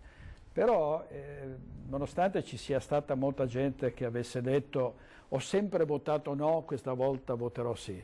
Sì. Mettendosi nei panni del veneziano diventato mestrino, e a maggior ragione del mestrino sempre stato mestrino, ci si poteva chiedere perché un mestrino o un veneziano mestrino diventato mestrino dovrebbe rinunciare a Venezia? Perché avrebbe dovuto non avere più sulla carta d'identità Venezia Mestre ma solo Mestre? Perché perdere quel brand? Adesso, al di là del fatto che probabilmente io non penso che sia stata una scelta, una strategia quella di non andare a votare, temo che sia stato più che altro un problema quello dell'indifferenza e un po' dell'assenza di pathos in queste consultazioni.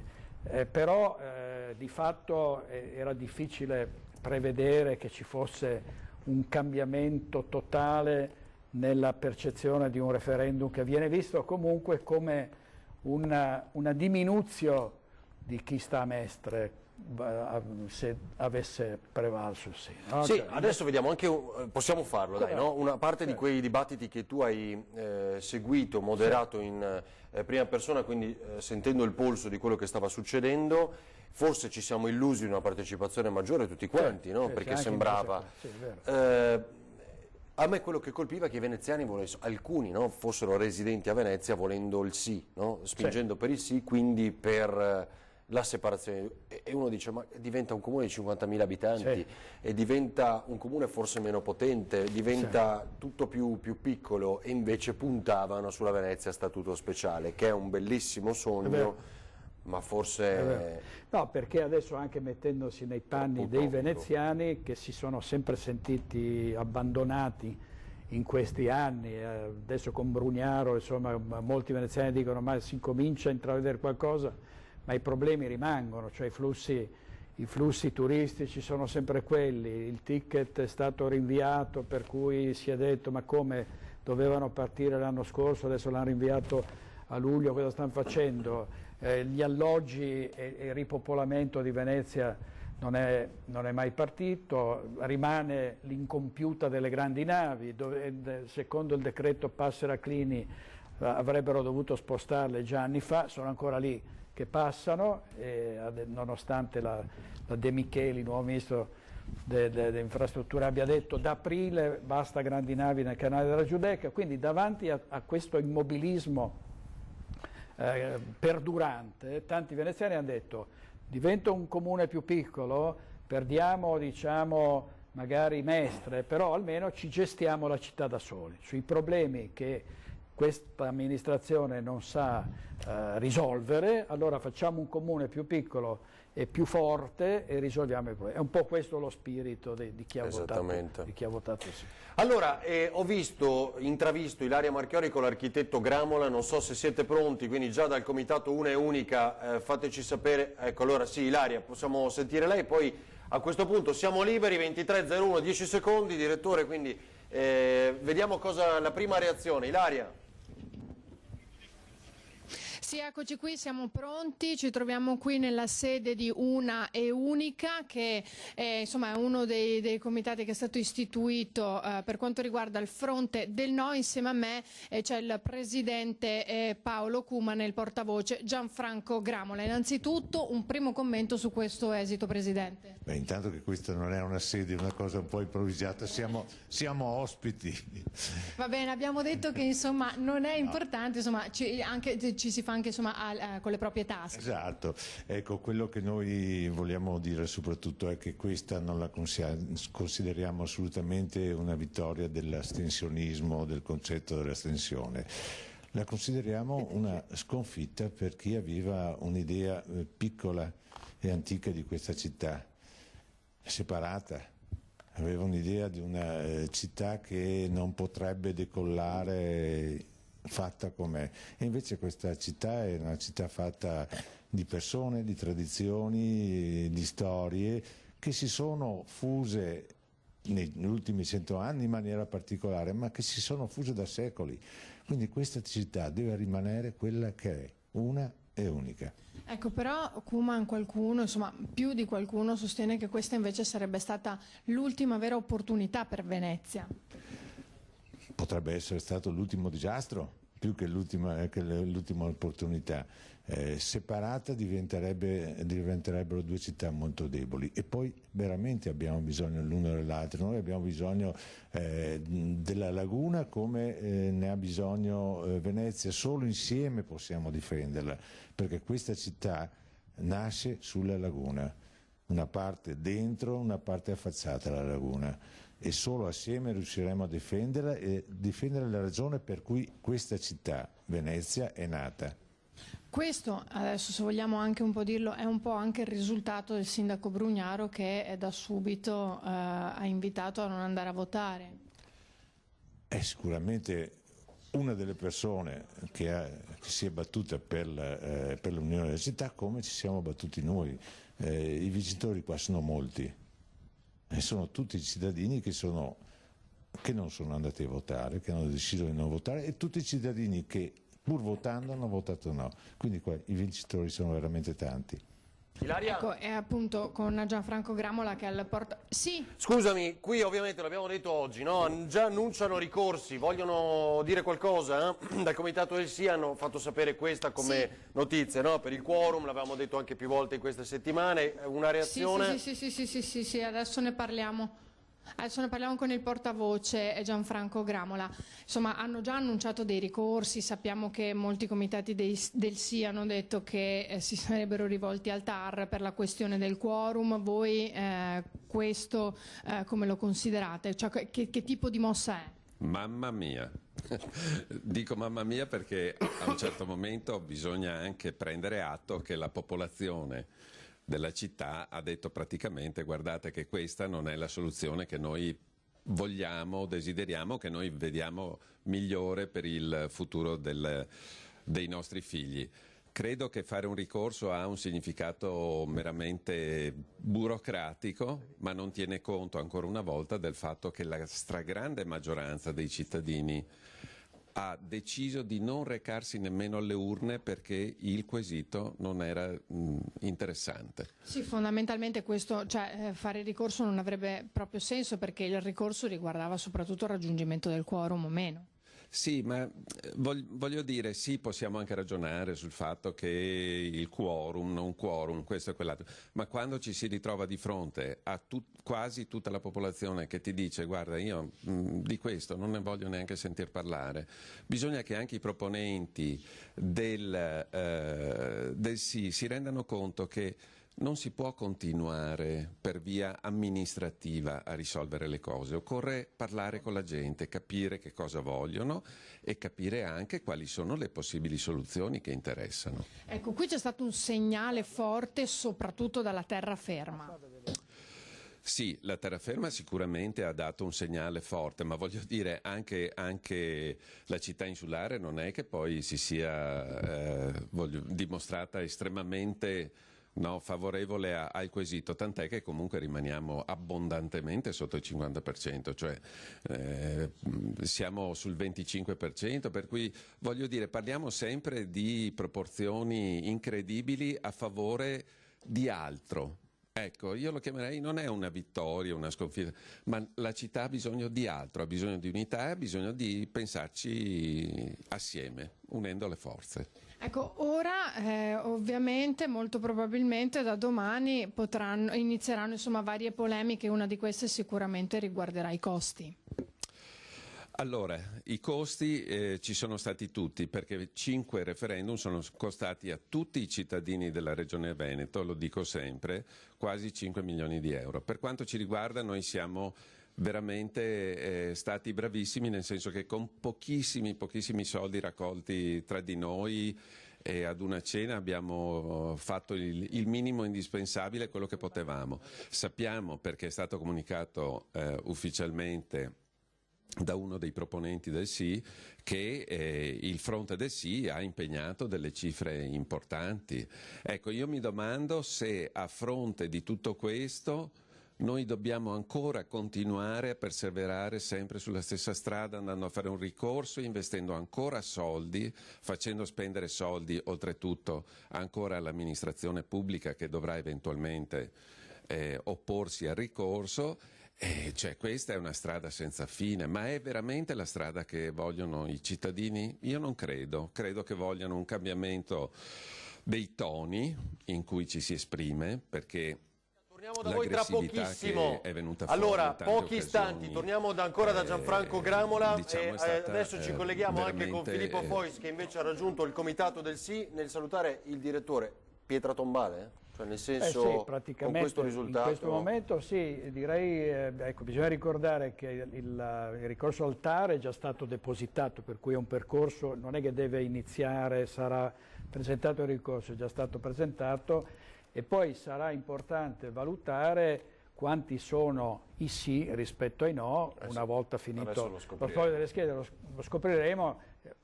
C'è da aspettarsi che tutti quelli che sono andati, quei pochi che sono andati a votare abbiano votato sì, almeno la maggioranza dovrebbe essere questa. Però sarà interessante notare questo dato.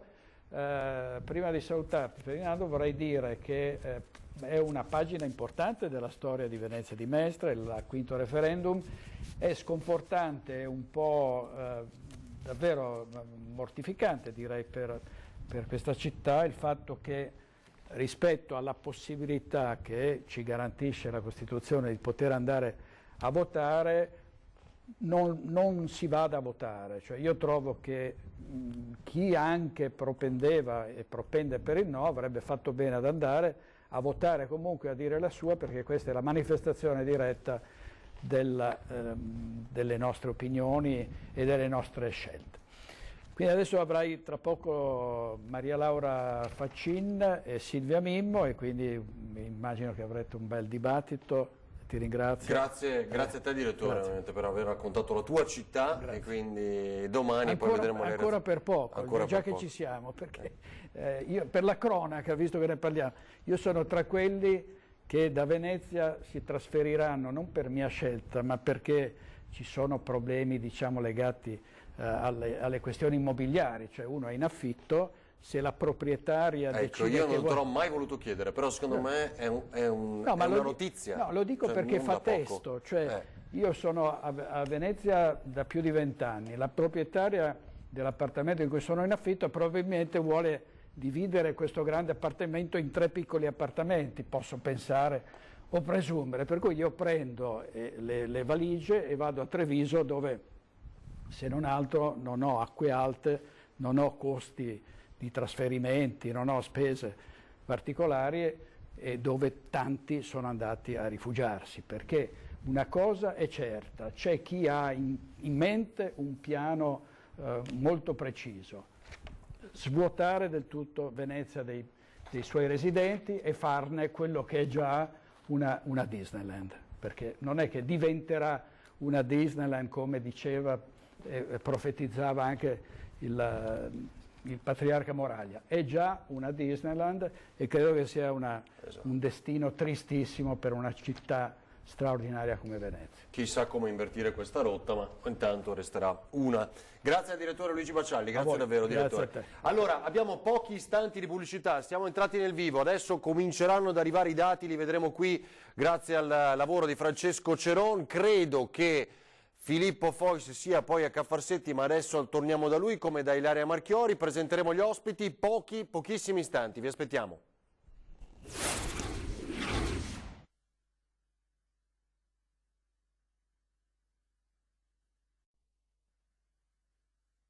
Tutti i problemi che vengono citati a Mestre sono assolutamente indipendenti dalla presenza di un sindaco. Faccio notare cortesemente a Armellin che l'aeroporto, il porto, ce li ha già. Cioè non c'è nulla che impedisca a Mestre di svilupparsi come un turbo oggi. Faccio presente, poi tanto per dire, tra le incredibili vantaggi che avrebbe la città, viene citato in continuazione in maniera ossessiva i mitici 53.000 euro in meno che si avrebbero nelle spese dei consiglieri di municipalità.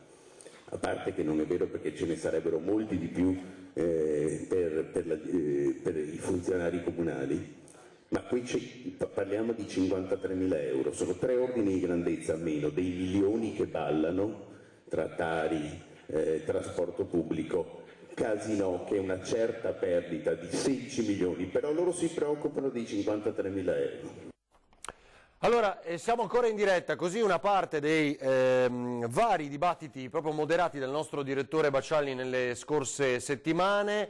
Al momento affluenza 21,35, ma mi pare che non sia il dato definitivo. Allora, attenzione, Dunque sono pochissime sezioni, ma il no sarebbe al 63,81 e il sì al 36,18, ma ancora dobbiamo capire ovviamente il dato che è ufficioso. 164 voti validi per ora su 93, è pochissimo, ma insomma chiaramente è molto avanti, 63-36 circa il no, in base a questi primi dati. So che Ilaria Marchiori ci ascolta con i suoi ospiti, tra poco andiamo anche da Filippo Fois, ma voglio salutare e ringraziare Silvia Mimmo, una e unica astensione fondamentalmente, più che no. Buonasera. Maria Luisa Faccini invece per il sì. Buonasera, bentrovata. Buonasera. Allora andiamo veloci così sentiamo tutti. L'affluenza, dicevamo appunto, non è ancora definitiva, mi pare. Francesco, aiutami anche tu, perché questi sono i momenti in cui arrivano tutti i dati rapidamente. Cosa avete sbagliato? Beh, non è che noi abbiamo sbagliato, perché credo che in un appuntamento come questo lo sforzo sia stato grandissimo, la passione altrettanto, c'è stata una concatenazione di eventi e di cause per cui siamo arrivati a questo risultato, che ovviamente è deludente, però devo dire che da parte nostra, come dicevo, la passione e l'impegno c'è stato al massimo.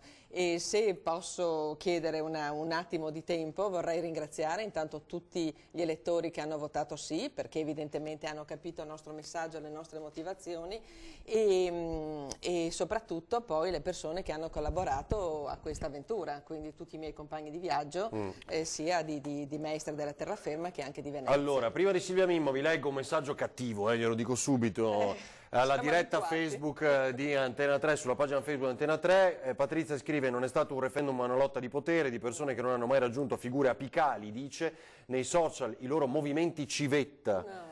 Anonimi sono stati arroganti, provocatori ed offensivi, hanno sfidato tutti, quelli del sì sono incapaci di fare politica, insomma, cattivissima. No, questa è proprio cattiva, ma anche inutile, anche perché tutti quelli che si sono impegnati non hanno cariche pubbliche, hanno un lavoro che dà loro da mangiare, non hanno velleità di qualche tipo, per cui quello che ha spinto è stata una grande convinzione ed è quello che ha messo in moto tutto il nostro cammino. Quindi queste provocazioni non siamo stati noi a farle, ma sono proprio le persone di questo tipo, come la signora, che le ha volute fare per farci anche del male psicologicamente, ma noi non ci stiamo. La signora che ha scritto qui. No, per carità. No, Silvia, assolutamente no. Allora, infatti non la signorina, allora il no al 63,11, il sì al 36,88, io vado più veloce forse anche di Francesco Ceron, che mi perdonerà perché le grafiche richiedono qualche istante in più, le nostre lo vedete nello schermo in alto, eccolo qua, grazie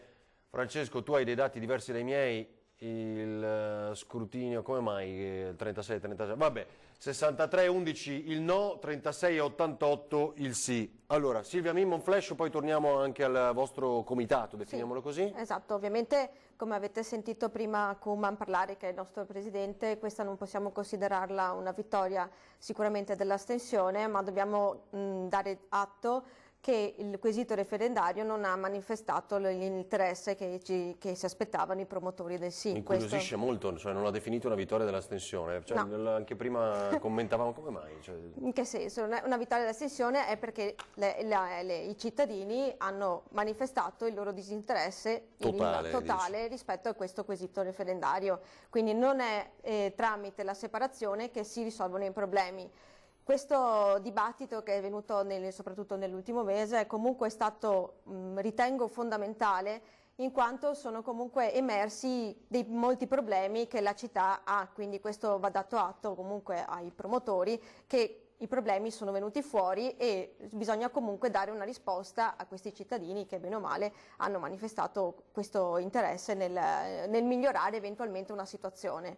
Quindi ovviamente è chiaro che la separazione non è la risposta. Esatto, ora vedete aggiornato in alto pochi istanti fa, adesso si restringe invece la forbice, il no al 57,12, il sì al 42,87, ma l'avete visto, se è quella l'affluenza che è ancora temporanea, mi pare non è definitiva, è 21,81, significa il non raggiungimento del quorum, quindi questo referendum è nullo. Ecco, ma poi è curioso anche leggere gli esiti comunque dei votanti, della scelta dei votanti tra il no e il sì. Questo è comunque un dato interessante, rischia di essere una doppia sconfitta, cioè oltre al quorum non raggiunto vincono ancora una volta i no come tutte le altre volte.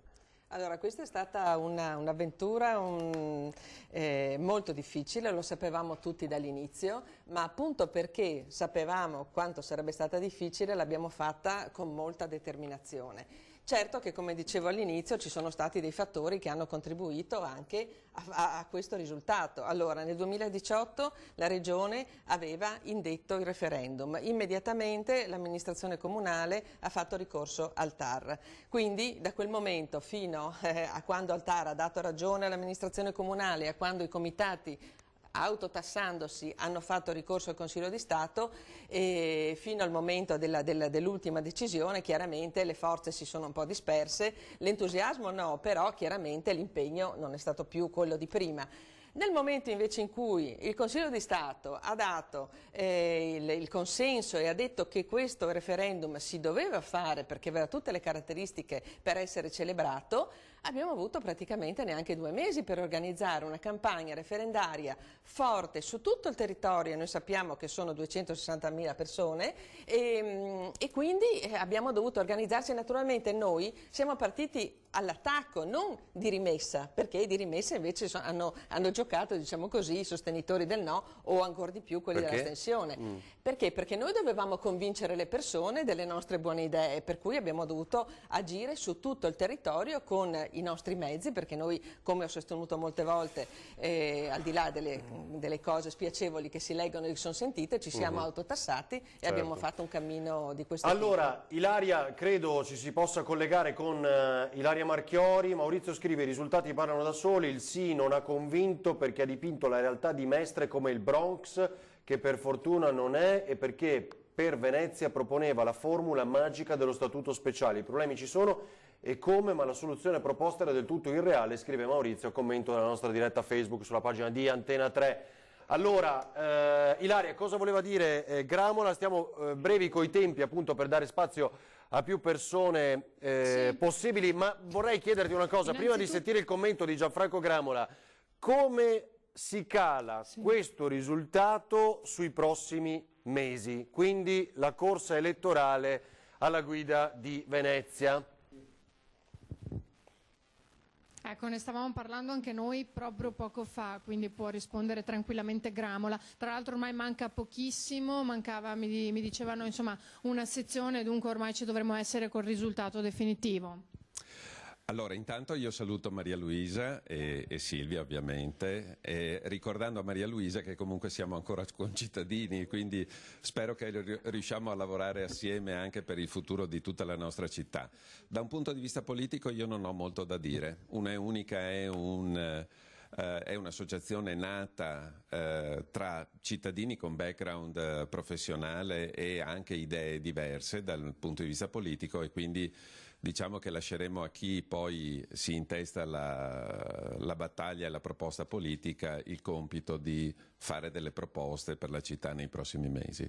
Ecco, dicevamo proprio poco tempo fa che niente, fondamentalmente non c'è neanche nessuno che esulta, insomma c'è stata forse un po' troppa di aggressività in certi momenti, con certi dibattiti, però insomma adesso si va avanti con altre cose, fondamentalmente è questo, nessuno vuole un po' diciamo rigirare il coltello nella piaga. Ma assolutamente no, dispiace perché ovviamente poi con l'amplificatore del mondo del web ovviamente alcuni toni sono diventati molto aspri in alcuni momenti, ma secondo me il fatto che esistano dei problemi e che vadano risolti è assolutamente indubbio. Noi dobbiamo smetterla di investire risorse intellettuali e risorse economiche su diciamo degli escamotage amministrativi e dobbiamo invece concentrarci su quello che sono la ricerca delle soluzioni vere e oggettive.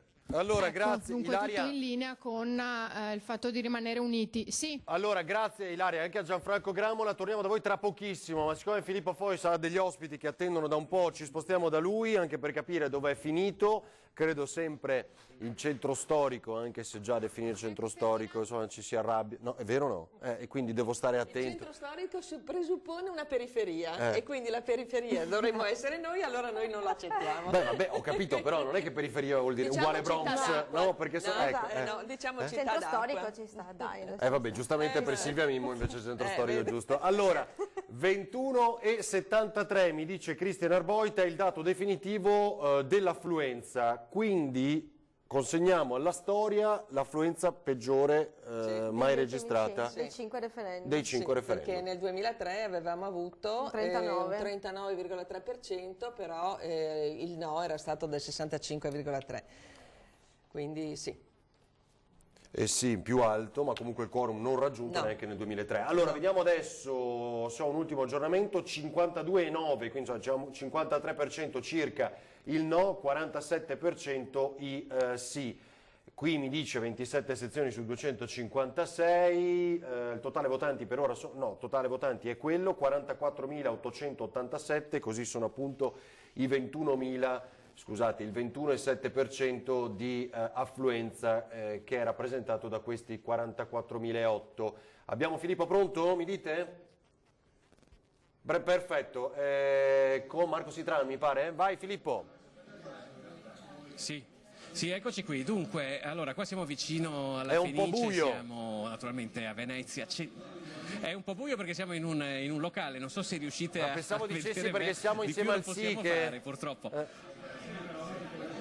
No, in realtà qui la lettura che si dà del risultato è diametralmente opposta rispetto a quello che sto sentendo in studio, per diversi motivi. Il primo è che questo è un referendum che sostanzialmente è nato a Venezia per Venezia. A Venezia ha votato una percentuale più alta, stanno arrivando tra l'altro qui, in questo è uno dei quartieri generali del sì, anche i risultati dei primi scrutini a Venezia. Sì, ci danno all'86% di sì, questo è un dato eclatante e sostanzialmente dimostra la volontà di Venezia di autodeterminarsi. Questo al di là dell'astensione che c'è stata, dite voi. L'astensione è fisiologica, è un dato fisiologico. Al ballottaggio nel 2015 ha votato il 49% della popolazione, quindi voglio dire, anche se ci dovessimo assestare a Venezia al 40% e dovessero prevalere i sì a stragrande maggioranza, è un dato che la politica deve tener conto. Ecco, voi vi state muovendo su due fronti, uno è il ricorso al TAR per quello che riguarda il raggiungimento del quorum nel referendum, l'altro è che si applichi un articolo che prevede che si prendano in considerazione anche i singoli territori che sono andati a voto. Assolutamente, il quorum non è previsto per le fusioni e quindi non vedo perché dobbiamo fare delle discriminazioni in caso di scorporo di un comune, essendo la stessa materia, cioè le modifiche circoscrizionali. Quindi è un dato secondo me importante. Poi dobbiamo detrarre dal bacino elettorale complessivo dei votanti a Venezia le false residenze e 12.000 cittadini europei a cui non è stato concesso il diritto di voto. Ecco, questa è una cosa particolare, vale a dire 12.000 aventi diritto al voto, cittadini europei che risiedono a Venezia, non sono pochi ovviamente anche ai termini del quorum, che votano durante le elezioni comunali, per cui sono andati a votare anche l'ultima volta, per il referendum invece non li hanno fatti votare. No, in base a una interpretazione restrittiva si considera che il referendum è regionale e quindi non è più un'elezione amministrativa, però il bacino elettorale è sempre quello, perché noi andiamo a votare tutta la popolazione di Venezia sia per il sindaco sia per il referendum e quindi dovrebbe essere consentito ai cittadini europei che votano per il sindaco anche di votare al referendum. Filippo, ci dovete concedere qualche istante perché intanto abbiamo la pubblicità, poi provate a spostarvi perché davvero è buia anche in quel locale l'inquadratura, quindi magari cerchiamo di migliorarla e diamo spazio di nuovo a Sitran che ci ha riportato un dato ancora a noi non a disposizione, che è quello dell'86% dei sì tra quanti hanno votato a Venezia e che voleva particolarmente sottolineare, oltre ai 12.000 dell'AIRE iscritti alle liste AIRE, cioè cittadini europei, veneziani che dovrebbero votare per questa tornata, anche per il referendum, cui non è stato consentito. 2 messaggi veloci, poi andiamo in pubblicità. Ancora pagina Facebook di Antena 3, Barbara dice ancora, no, non avevamo letto, Barbara, almeno i sì hanno proposto qualcosa per la soluzione dei problemi di Venezia. Che cosa propongono i no? Che cosa propone Mestre per risolvere l'acqua alta, le grandi navi, il turismo? Larry, il referendum è una forma di democrazia diretta, questa democrazia esautora i politici che preferiscono avere carta bianca, per questo chi è in malafede propone l'astensione. Un'autorità pubblica che propone l'astensione dovrebbe essere denunciata, chi si è astenuto è un fesso, scrive Larry. Arrivano tanti messaggi, ora li commentiamo insieme anche sulla pagina Facebook, pochi istanti e torniamo in diretta.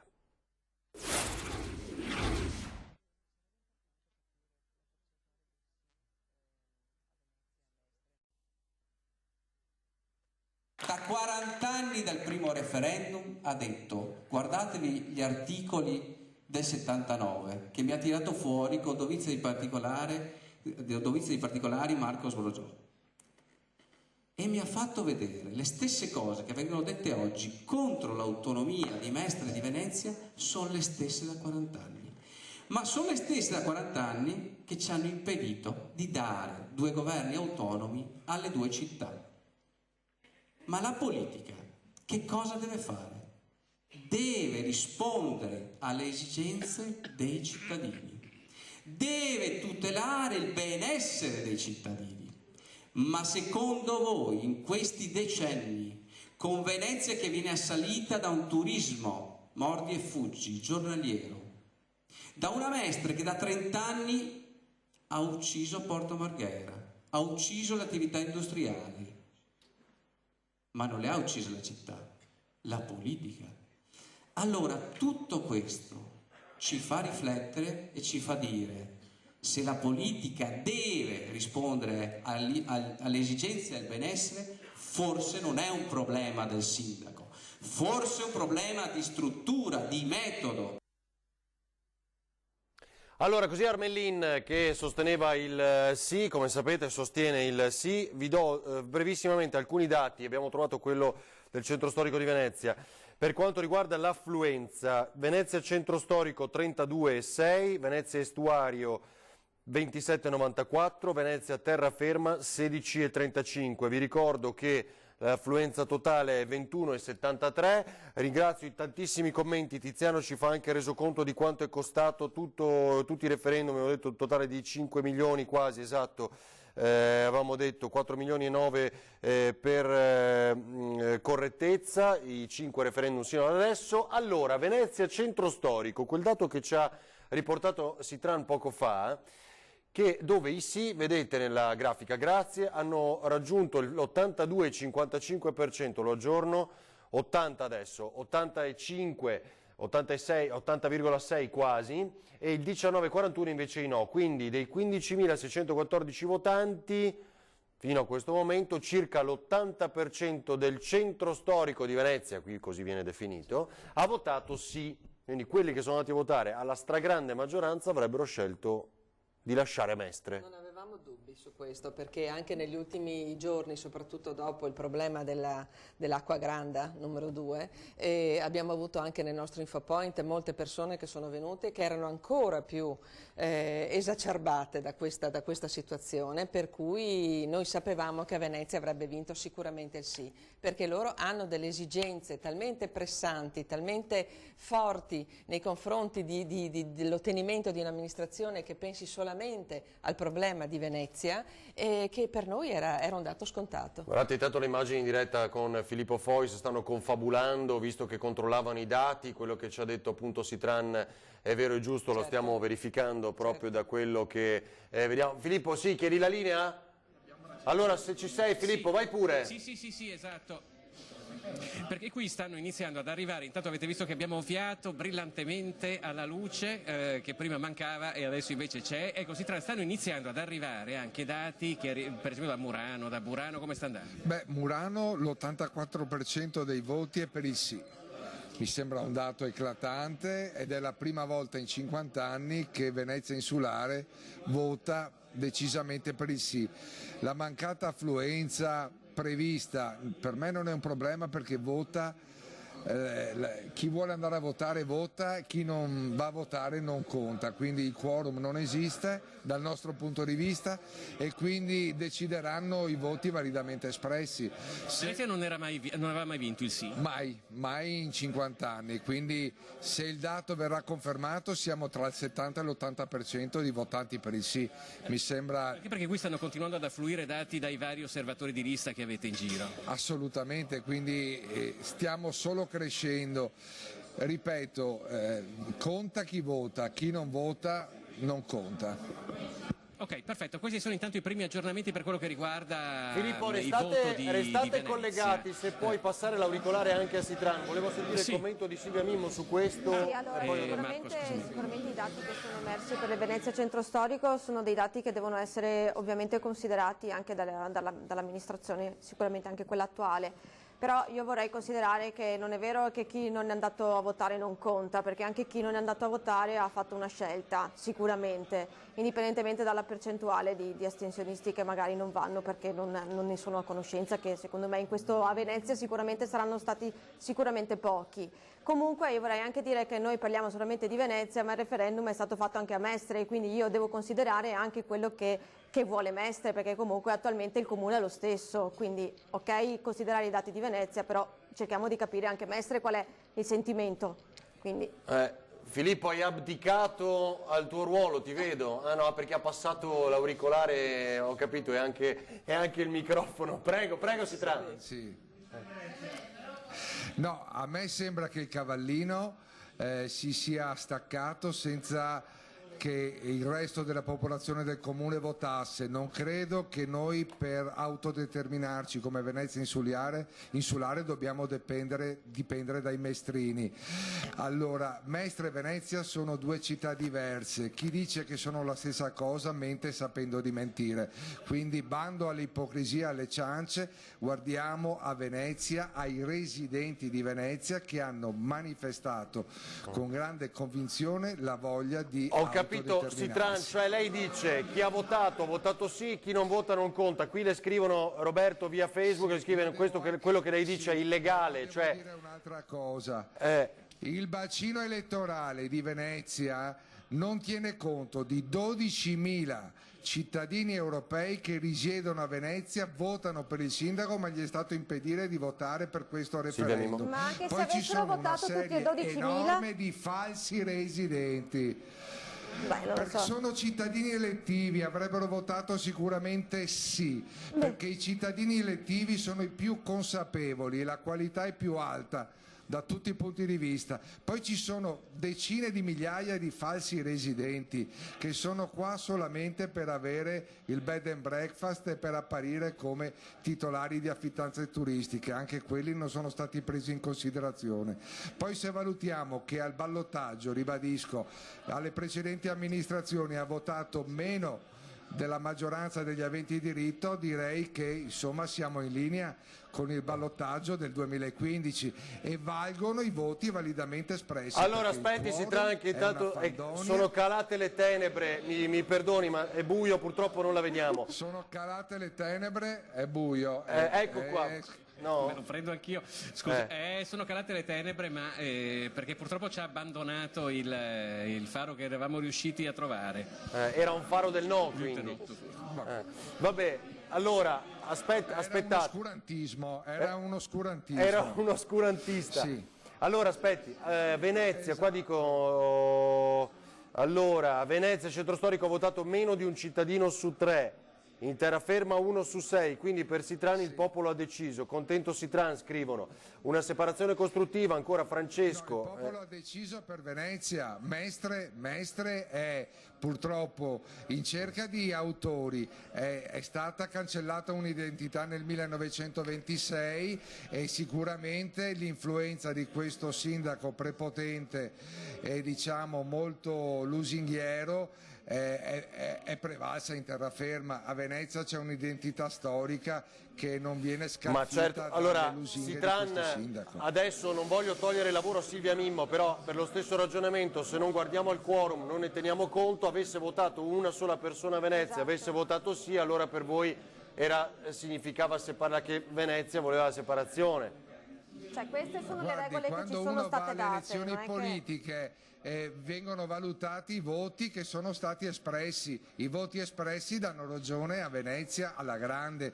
Quindi Venezia vuole autodeterminarsi e non vuole chiedere il permesso a Mestre, che è un'altra città ed è stata forzosamente annessa a Venezia durante il fascismo. Io mi appello anche a tutti i radical chic di sinistra, ai finti ambientalisti e a coloro che propendono per un ambiente sano e fuori, che in questo momento invece non è così.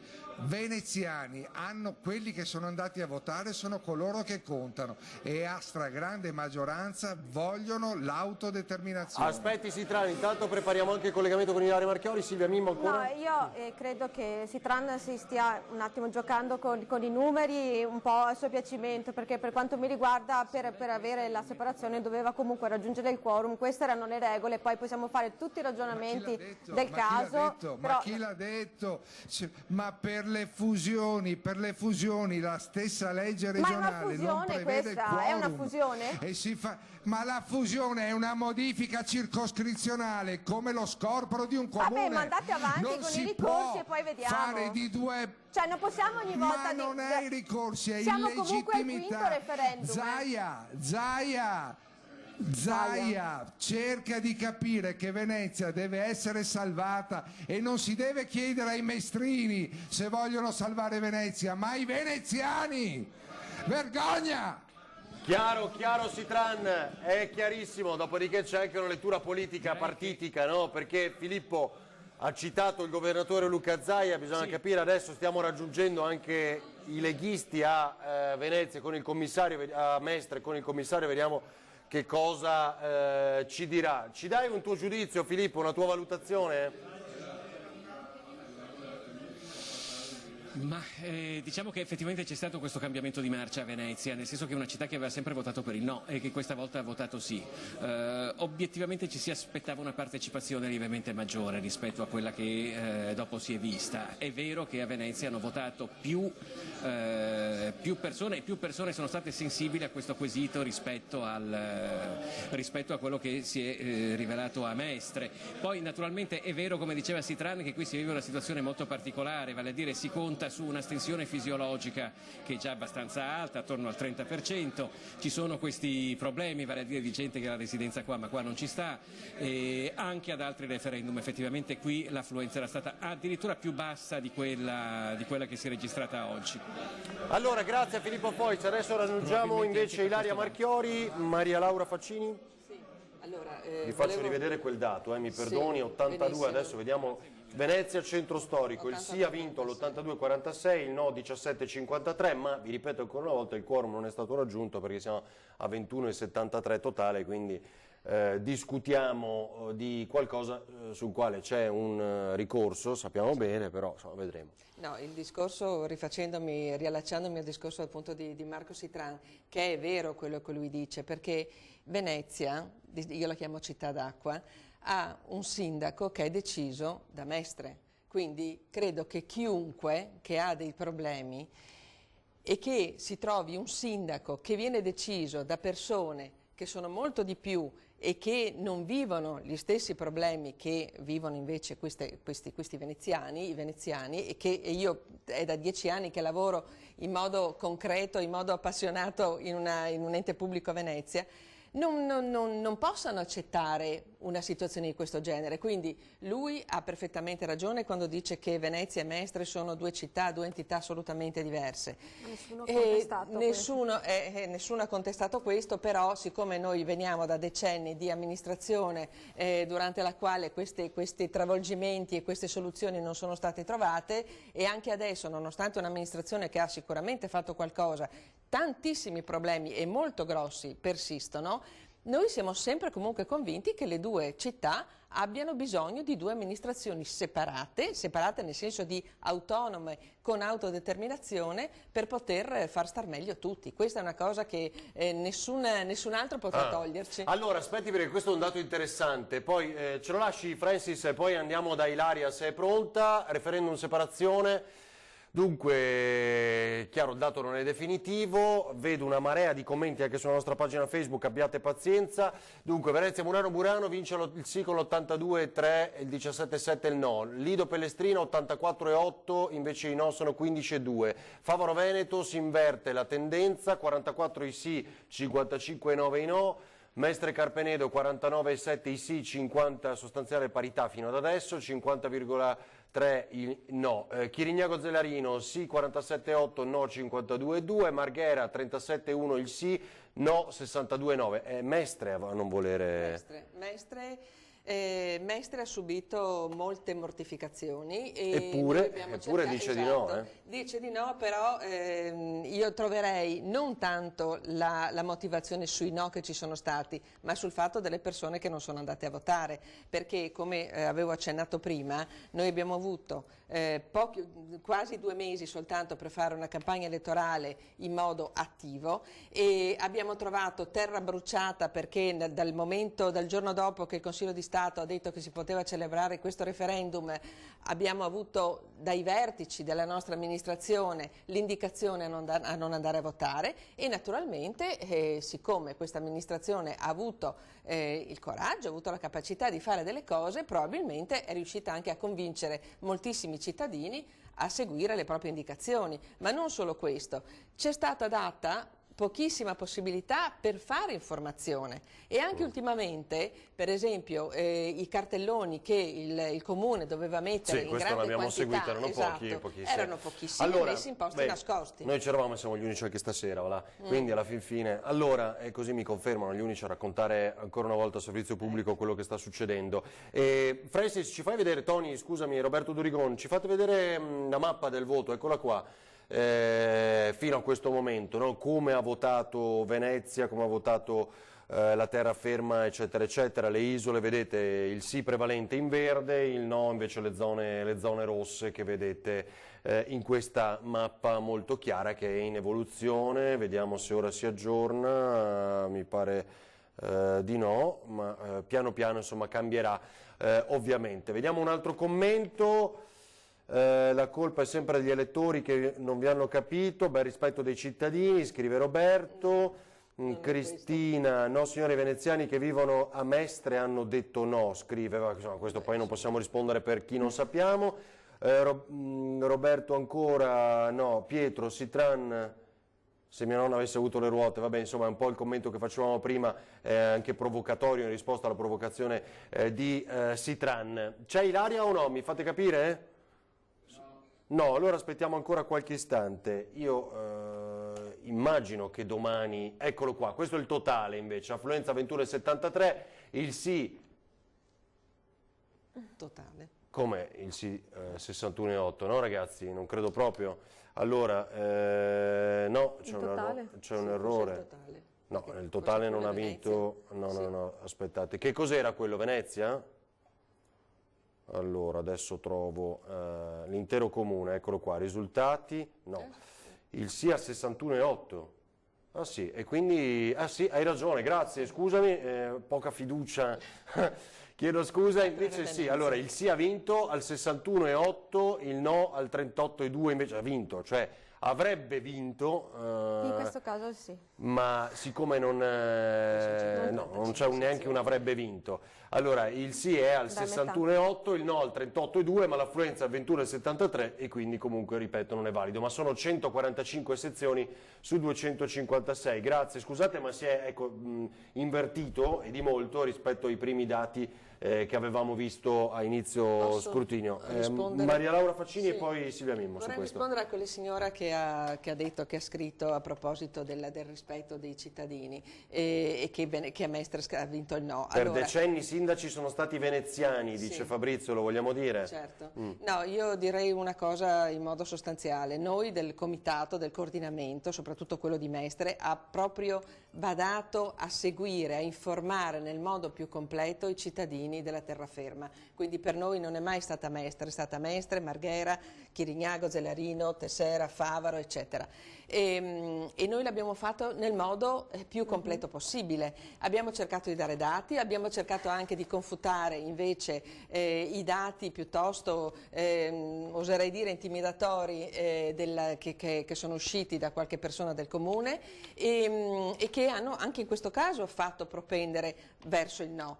Oppure verso l'astensione. Allora, aspetti Maria Laura, Francis ci richiede, Piero, com'è ripartita l'affluenza per municipalità? L'abbiamo già fatto vedere ma lo mostriamo di nuovo, se tu ci puoi aiutare con la grafica. Silvia Mimmo? Allora, io confermo quanto ha detto Maria Laura, perché poi anche noi abbiamo partecipato alle stesse convegni e trasmissioni che hanno fatto loro e sicuramente c'è stata una campagna informativa notevole, bisogna dirlo, e comunque si sono affrontati vari problemi.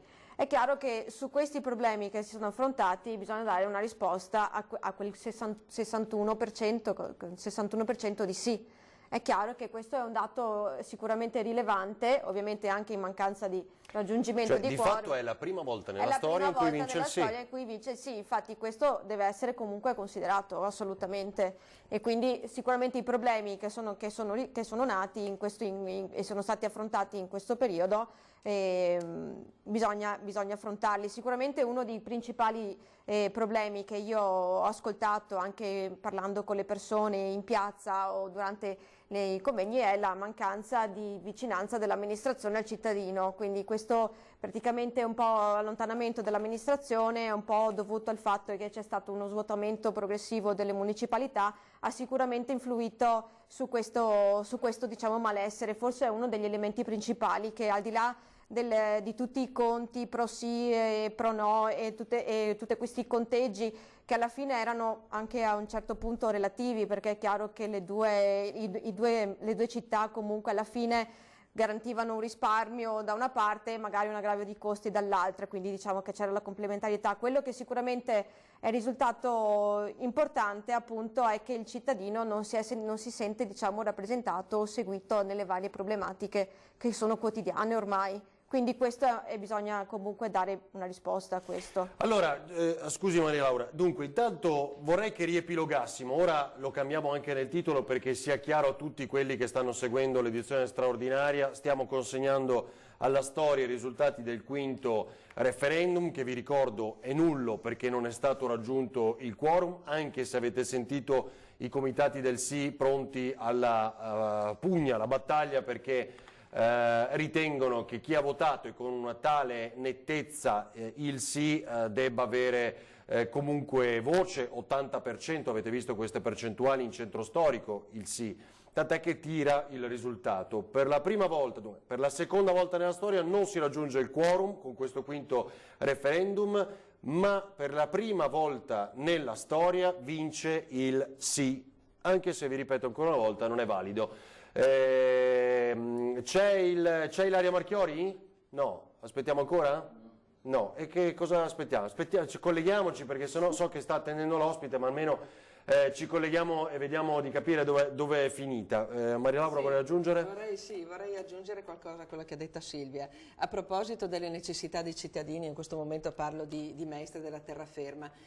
Uno dei lavori che noi abbiamo fatto e che ci ha dato più soddisfazione è stato quello di raccogliere le opinioni dei cittadini tramite la compilazione di questionari, in cui noi mettevamo come ipotesi la formazione di un nuovo comune, appunto di Mestre terraferma, e dando delle argomentazioni, quindi che potevano essere la sicurezza, il sostegno al commercio e a tante altre cose che priorità avrebbero dato appunto a questa amministrazione. e abbiamo appunto fatto compilare quasi 700 schede che hanno dato dei risultati che erano quelli che noi ci aspettavamo, cioè noi abbiamo a Mestre e anche appunto a Marghera, Favara eccetera, ma soprattutto in centro a Mestre tantissimi negozi che chiudono. È chiaro, ma questo sì, Ecco. purtroppo sa che è un problema comune. Allora ringrazio Roberto per l'educazione e la gentilezza, vince il sì anche se non è valido, ma che informazione è questa? Non ha vinto neanche l'altra volta, genio, cioè nel senso stiamo dando un dato, cioè tra i due A raggiunge una quota superiore, come vuole che la definiamo, dobbiamo fare polemiche su queste idiozie. Abbiamo già detto che non è nullo, ma tra i due ha raggiunto la quota maggiore il sì, le piace? Allora dai che ci abbiamo da fare. Allora c'è Maier, sentiamo Lorenzo dal Lido. Lorenzo, ti chiedo velocissimo perché dobbiamo continuare con i collegamenti anche. È vero che avevi ragione tu, avevi intuito giusto che forse un po' l'effetto dei giorni scorsi, delle sofferenze dei giorni scorsi forse si è visto, no? Anche in questo voto. Sì, ti confermo quelle che appunto erano state le impressioni anche di qualche ora fa. Ha vinto comunque il sì, anche se mi pare così, sentendo un po' in isola, che sia stata un po' appoggiata anche quella che era stata un po' la linea del sindaco Brugnaro, che si era speso molto, come avete ricordato, per l'astensione, e questa sua posizione ha anche creato numerose polemiche. Posso dirvi che l'avvocato veneziano Francesco Mario Delia, che abbiamo visto prima nei filmati storici della nostra emittente, già qualche minuto fa mi ha preannunciato di voler chiedere anche l'autonomia del comune del Lido e Pellestrina, cioè raccoglierà le firme, ha annunciato che raccoglierà le firme per indire anche un referendum per queste due isole, anche se davvero il voto che stiamo analizzando questa sera è un voto molto parziale, visto che l'astensione è davvero stata bassa, la più bassa di sempre. Interessante però quello che ci dici. Lido Pellestrina, vediamo di nuovo il risultato. Siamo 10 sezioni su 21, vince il sì con l'85-13, il no vince. Allora, è davanti, anche se hanno perso, se è nullo il referendum per quorum, il sì è avanti con il 85-13, il no col 14-86, moltissimo indietro. Tu dici, Lorenzo, questo segnale forte, tant'è che già si pensa di spingere un referendum perché Lido e Pellestrina diventino comune? L'avvocato Francesco Mario Delia mi ha telefonato poco fa dicendo che si attiverà per rispolverare un progetto di legge ad iniziativa popolare che lui già aveva depositato ancora nel 2003. Interessante, aspetta Lorenzo, perché poi c'è anche l'Ilaria già collegata con un ospite. Mimmo, reazione a questa notizia? Io direi solamente una cosa, che sarebbe il caso di smettere con questo tipo di uscite, ma di mettersi a lavorare per riuscire a migliorare comunque l'amministrazione, perché comunque le città unite sicuramente per me hanno più opportunità e allora è inutile che continuiamo a spendere soldi su referendum e cose di questo genere che in questo momento non c'è bisogno di spenderli, cioè cerchiamo di darci da fare e di risolvere i problemi. Chiarissimo. Lorenzo, grazie, dovessero esserci altri aggiornamenti torna a collegarti con noi, grazie davvero per il tuo lavoro prezioso anche questa sera. Ci ha dato una notizia, cioè già si preparano, pensano di intavolare un nuovo referendum che è quello per Lido e Pellestrina, l'avete sentito. Allora, Ilaria Marchiori, la vedo con un ospite, credo adesso si possa affrontare anche il nodo Lega, interessante. Vai Ilaria. Sì, eccoci qui, è arrivato Andrea Tomaello, il commissario provinciale della Lega Nord. Allora, innanzitutto un commento su questo risultato, Andrea.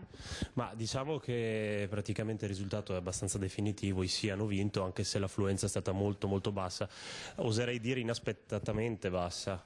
Adesso c'è da domani da pensare a cosa fare per la nostra città, ai programmi e al futuro della nostra città. Questo è quanto. Ecco, voi per quanto riguarda la Lega, voi vi eravate tenuti insomma diciamo siamo a metà, nel sì e nel no, insomma. Sì, noi abbiamo lasciato libertà di scelta ai nostri iscritti, diciamo, principalmente perché anche all'interno nostro c'erano diverse posizioni. So che anche negli altri partiti, diciamo, non tutti si sono schierati in maniera definitiva. Abbiamo lasciato libertà di scelta ai nostri cittadini, ai nostri iscritti, scusate. Molti sono andati a votare, ma altrettanti sono stati anche a casa, ecco. Ecco, questo risultato cosa le fa pensare? Insomma, il dato è stato comunque alto per quanto riguarda il sì, quindi insomma c'è stato chi ha voluto con forza la separazione, però alla fine non si è raggiunto il quorum. Quindi insomma, questo cosa le fa pensare proprio a livello di città? Allora, i dati che ho potuto vedere, quei pochi che ci sono al momento, il sì è nettamente in vantaggio, ma l'affluenza maggiore c'è stata nel centro storico, chiamiamolo città di Venezia, ecco, quindi questo ci fa riflettere e ci dice una grande responsabilità per i partiti di dare maggiori risposte al centro di Venezia, ma anche a Mestre, però soprattutto anche dopo gli ultimi eventi che sono successi a Venezia, credo che i cittadini veneziani necessitano di maggiori risposte, ma soprattutto di maggiore attenzione. Ecco, dunque è qui che entra in campo veramente la politica con proposte. Sì, noi adesso abbiamo le elezioni amministrative tra qualche mese, noi stiamo cercando di lavorare ad un programma completo che rimetta Venezia al centro del programma politico, ma soprattutto... Ma il programma è completo o comune, Ilaria? Di Venezia, ma che sia un ampio, diciamo, raggio di azioni. Ecco, mi chiedono dallo studio, il programma è completo o comune? Questa è una domanda che a mezzanotte del 1° dicembre è azzardata, nel senso, no, stiamo cercando di interloquire con associazioni, enti e quant'altro per cercare di capire le esigenze che ha la città. Il programma, noi facciamo il nostro, siamo un partito, la Lega insomma è un partito che anche alle ultime elezioni europee, ma anche a quelle politiche ha avuto buoni risultati, anzi direi ottimi risultati nel quindi proporrà un proprio candidato, certo. Ci chiedono i cittadini di fare un programma nostro e dare delle risposte nostre, dopo insomma per quello che sarà. Sì, mi dice dallo studio, mi dicono quindi proporrà un proprio candidato. Questo non lo so ancora dire. È un po' presto forse. È un po' presto, noi stiamo lavorando un programma, perché se avremo un nostro candidato dovrà portare avanti il programma che la Lega scrive e che la Lega fa insieme al candidato. Se dovremmo apparentarci con qualcuno, andare in alleanza con qualcuno, sicuramente non svenderemo il programma della Lega, ma anzi cercheremo di far forza sul nostro programma. Ecco, quindi se non ci sono altre domande, allora Ilaria, noi qualche qui istante da Mestre con Andrea Tomè. No, sì. Se possiamo tornare da voi tra pochissimo, chiedo scusa, ma intanto abbiamo un aggiornamento importante che ci arriva dalle municipalità. Chirignago, Zelarino superano, ricordate che è cambiata rispetto a questa, Francis, almeno negli ultimi istanti ci sembra, perché a Chirignago, Zelarino... no, adesso questa ancora non è stata aggiornata, ma Mestre Carpenedo sì ha superato il no, esatto, il sì ha superato il no, quindi il sì avanti anche qui, 51,04, il no 48,95, quindi rispetto anche all'altra volta dove non si era raggiunto il quorum e dove il no comunque aveva superato di molto il sì, questa volta chiaramente chi è andato a votare con questa affluenza del 21%, vabbè, ma è così, cioè dai, nei numeri, sta nei numeri, cioè chi è andato a votare in questo 21% aveva l'interesse. Chiaro. Allora, vediamo ancora, Lido Pellestrina abbiamo già visto, se è cambiato qualcosa, allora Chirignago, Zelarino a noi risulta ancora avanti, diciamo, il no, a lei... Sì, ho avuto notizia adesso il che sì avrebbe Mestre superato. Carpenedo e anche Chirignago Zelarino. Allora, pubblicità, pochissimi istanti e torniamo ancora per i dati definitivi, vi aspettiamo.